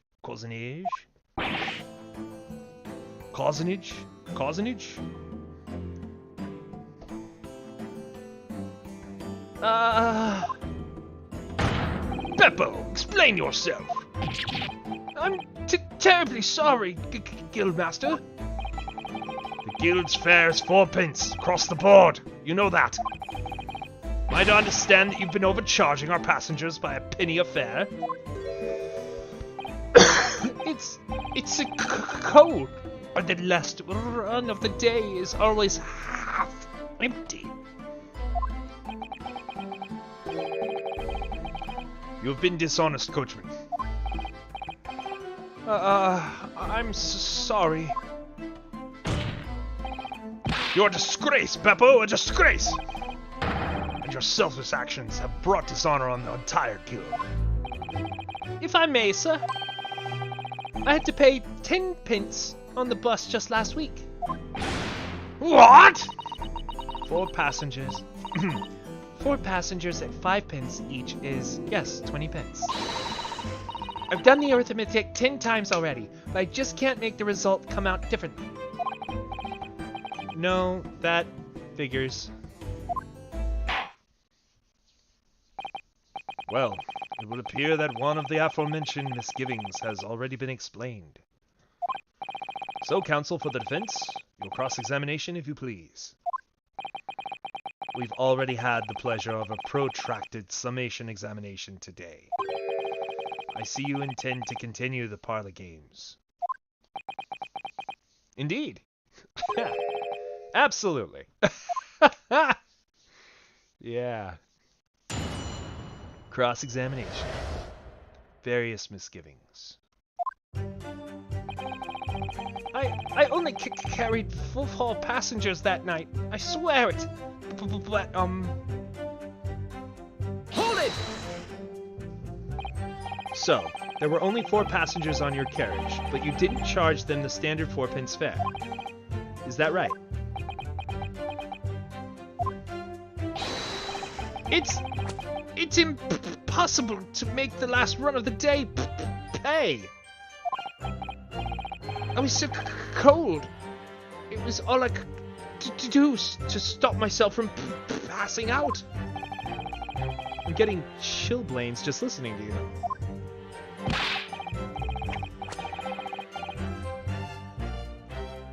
It was terrible, so I wanted to give myself a pat on the back for the evening keeping the bus running.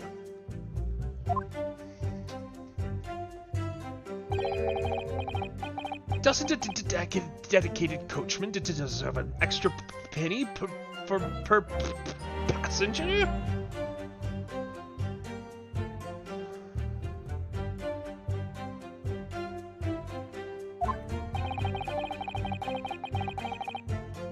You're digging a deeper hole for yourself here. If only there had been a fifth passenger on the omnibus that night, then we would have had another suspect.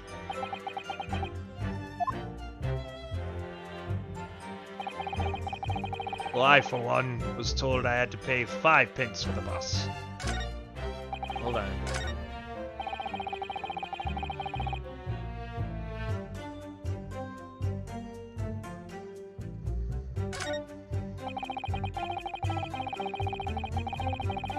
He fiddled us on the fare, he did.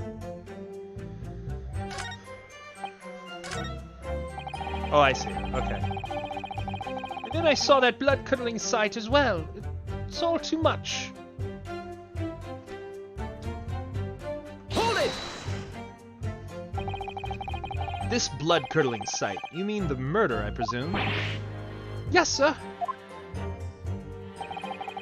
A loathsome sight. No one should have to witness the horror in the eyes of a man the moment his life is taken.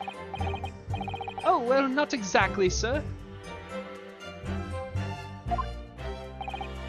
I mean, I didn't actually see the exact moment the gent was stabbed. What? Good gracious, really? We have another witness who did, however. The banker has already testified to it. But Mr. First didn't actually see the point at which the victim was killed. That may turn out to be very significant. I heard the banker gent next to me take a sharp intake of breath, you see. That's when I looked through the glass.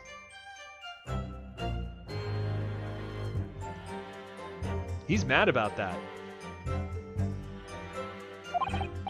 That's when I saw the horrible blade poking out from his belly, all covered in blood.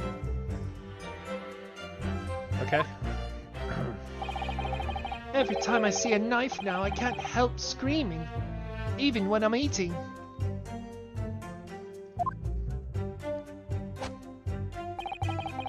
I tell you, I saw McGilded stabbing that man. Everything I said before stands.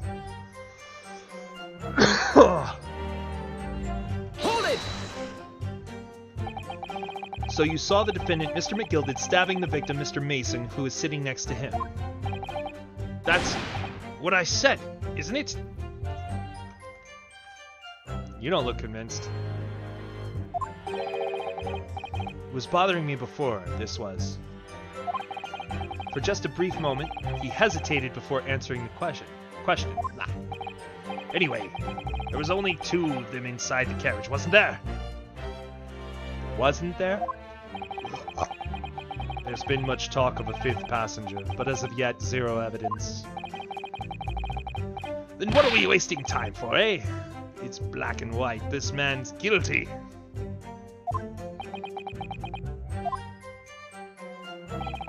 Something about Mr. Fairplay's testimony just jars with me.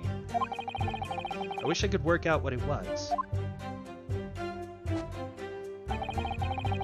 Oh yes, he stabbed him. Yes, he did. I think so. Yes. Ah ha ha ha. Hold it!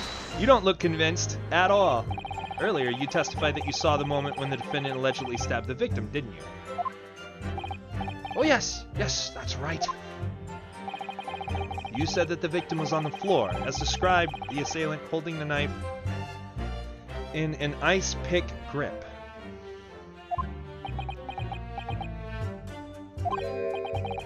I suppose. I might have, you know, yes. The cart before the horse, maybe. What's this? Well, I'm quite sure about the most of it. I was driving the horses when I heard their scream from the seats on the roof deck. So you didn't see it. You didn't see it, man. Oh, I expected that was me, sir.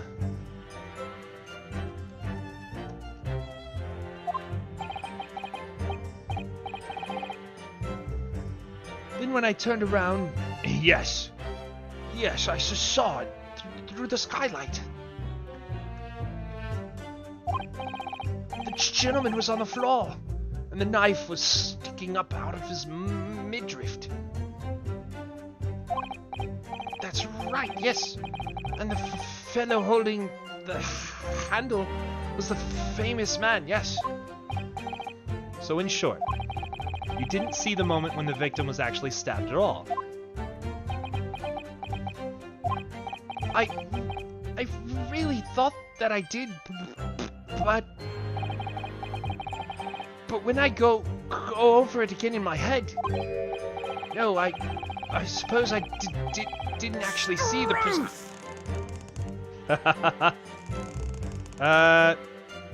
Pursue. Space? Excuse me. Do you have something to say about that, Mr. Fairplay? Now you listen to me. I know what you're thinking. He didn't really see the exact moment the fellow was stabbed. What are the chances of that? Eh? Are you asking me or telling me? He's getting flustered. I might be able to extract some new information from him if I answer him cleverly. Could he have happened to see the exact moment the crime was committed? Some days are like that? No chance. These are hilarious. Well, it is a little hard to believe, certainly. Unless you spend your time peeping through a skylight on the top of an omnibus, that is. Peeping? I'm a respectable city banker, I'll have you know. I know what I saw. I remember it as clear as a Ballarat day. I don't know what that means. It was a grim scene, I don't mind telling you. Thank you, Mr. Fairplay. Oh, excuse me if I was getting a little hot under the collar there, my lord. I would ask you to supplement your testimony with a clear statement about what you exactly you saw. What exactly you saw? Oh, I can do that all right. I'll tell you just how grim it was. Do you think I'd forget the sight of those blood-soaked hands after that butcher stabbed the man? Hi, Cat. He was wearing gloves. Let's go ahead and correct him on that. We're gonna go ahead and save because this game is like that on some days.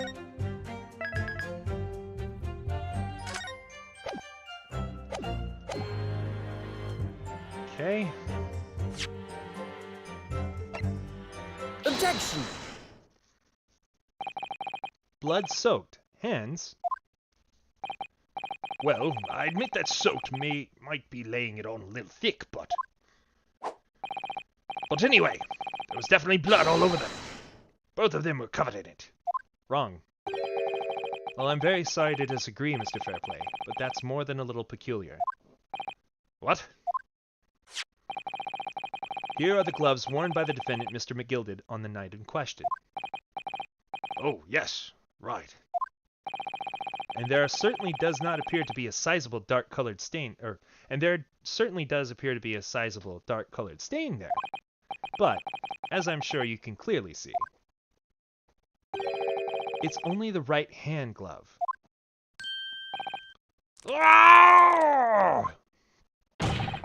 In short, Mr. Fairplay, your testimony is inconsistent. But, no! That can't be right. So you're the liar here, then?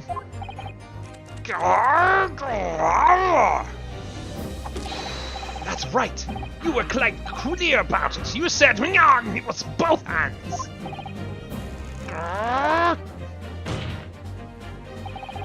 Mr. Fairplay, if your last statement was a lie, it calls your entire testimony into question. You say you saw the moment the victim was stabbed, but is that really the truth? Objection! It was a simple mistake. You can't justify accusing this man of lying. Yes, it wasn't both hands, it was only one, but the fact remains. The victim's blood was on the accused. Objection! No, Mr. Fairplay categorically stated that he saw blood all over both hands. Which means there's a strong possibility that this witness was deliberately trying to mislead the court. Yarr! Why? Why? I'm a city banker, for pity's sake. My word should be the gold standard. I'm a gentleman, not some gutter snipe. Upstanding member of society, don't predicate. He's claiming to have no reason to lie. But is that really the case? Mr. Naruto, if we had some evidence to explain why Mr. Fairplay might be lying, it could turn the tide in this trial completely. Okay, well, I'm gonna need to look at the evidence then, the court record. If he's a banker, that might call into question the ledger, right? I would like to take a look at this. The portfolio must contain all sorts of secrets on London's gentry. Oh dear, do you really think we ought to look inside? Well, it's not as though we know of any of London's gentry personally, is it? Apart from our great detective friend, perhaps. Actually, I wonder. I assure you we will not find Mr. Sherlock's name inside. Well, let's see what we find.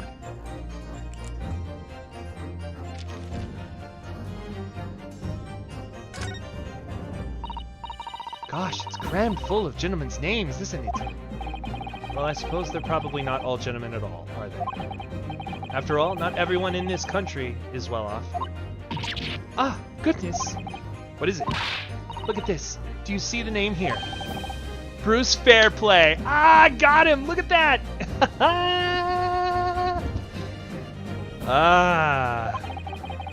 Should that mean something to me? It does sound strangely familiar, actually. Bruce Fairplay, the witness testifying at this very moment. Oh yes, of course, the banker. Why is his name in here? Ah, he borrowed 20 guineas, didn't he? And look, the repayment date is fast approaching. It's possible that this is just a coincidence, of course, but this could be very useful information. Details of the debtor's ledger have been updated in the court record. Yay! Very good. I'll use that against him. Okay. Something to show this man has compelling reason to lie in his testimony. I have evidence. My lord. Yes, counsel. The defense is ready to present evidence. By Jove, are you sure? Yes, evidence that will clearly demonstrate why Mr. Fairplay had reason to lie in his testimony. Yarr! Very well. I hereby call the defense to present its evidence. The evidence that demonstrates the motive for the witness's alleged deception of the court. Blah, blah, blah, blah, blah, blah, blah. Take that! This is a list of debtors who owe money to Mr. McGilded. Yes, a list of innocent victims crippled by the accused extortion. The point is, among the names of these debtors is your name, Mr. Bruce Fairplay. What? Mr. Fairplay, are you currently indebted financially to the accused? Oh, no! Well, it's barely worthy of being called a debt. According to this ledger, you owe 20 guineas, not an inconsiderable sum of money, wouldn't you say? Well, what of it? Let's suppose Mr. McGilded were to be found guilty of murder. What would become of your debt in that case? These documents state that the loan agreement is forged between two individual parties. Therefore, were the creditor, the defendant here, to be sentenced to a capital punishment, all outstanding debts which were owed to him would be annulled. They would cease to exist. Cease to exist? Mr. Fairplay, it is not the case that you claimed in your testimony to have seen something you never in fact saw, in a devious attempt to annul your debt of 20 guineas to the defendant. Ugh. Ow. Order, Mr. Bruce Fairplay. Yes, my... Let me ask you again. And be aware that your answer may have most serious implications upon your future, sir.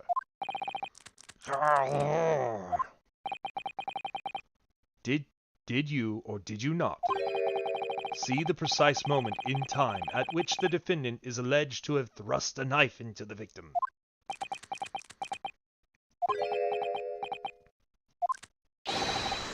Your silence speaks volumes. You did not tell the truth in your testimony. All right. Now let's not make a drama out of this. Perhaps I did overstate the truth a pinch. A pinch? But it makes no difference. I definitely remember seeing blood on Miss McGilded hands. Both of them. Objection! And yet, only one of the defendant's gloves, which we have here as evidence, is stained. So you keep saying. I wonder if I might be allowed to speak, sir. Go ahead, Mr. First. Well, the thing is, I remember seeing it myself, as it happens. Seeing what? The blood, sir, on the assailant's hands. I think, yes. Yes, I'm almost sure it was on both of his hands, not just one. What? What?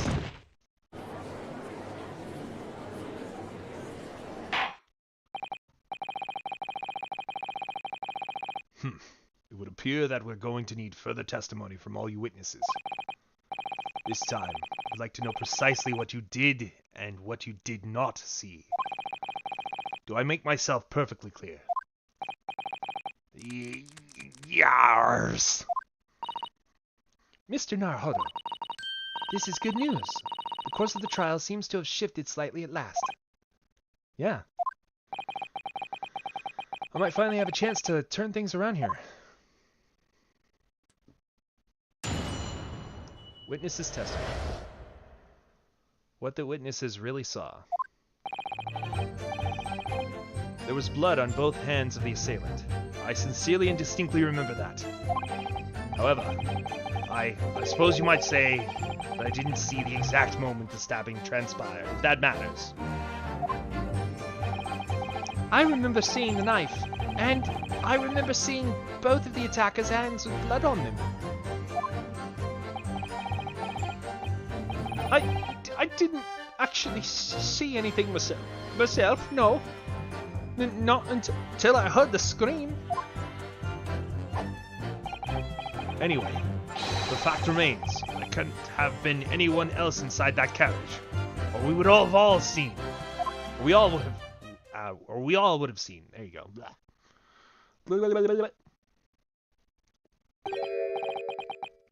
Well, lo and behold. In truth of fact, not one of you was witness to the crucial moment the crime was perpetrated. I apologize, my lord, but honestly... there was no one else inside that carriage, and the man's hands were covered in blood. That much incriminating evidence was tantamount to saying we saw the man do it. That's really not what testimony is about. Let us examine the interior of the omnibus once more. The victim's fresh blood is clearly visible on the seat, corroborating the witness's accounts. In other words, there is no substantial nor significant change in the facts of the case. Very well. Your cross-examination, please, counsel. Yes, my lord.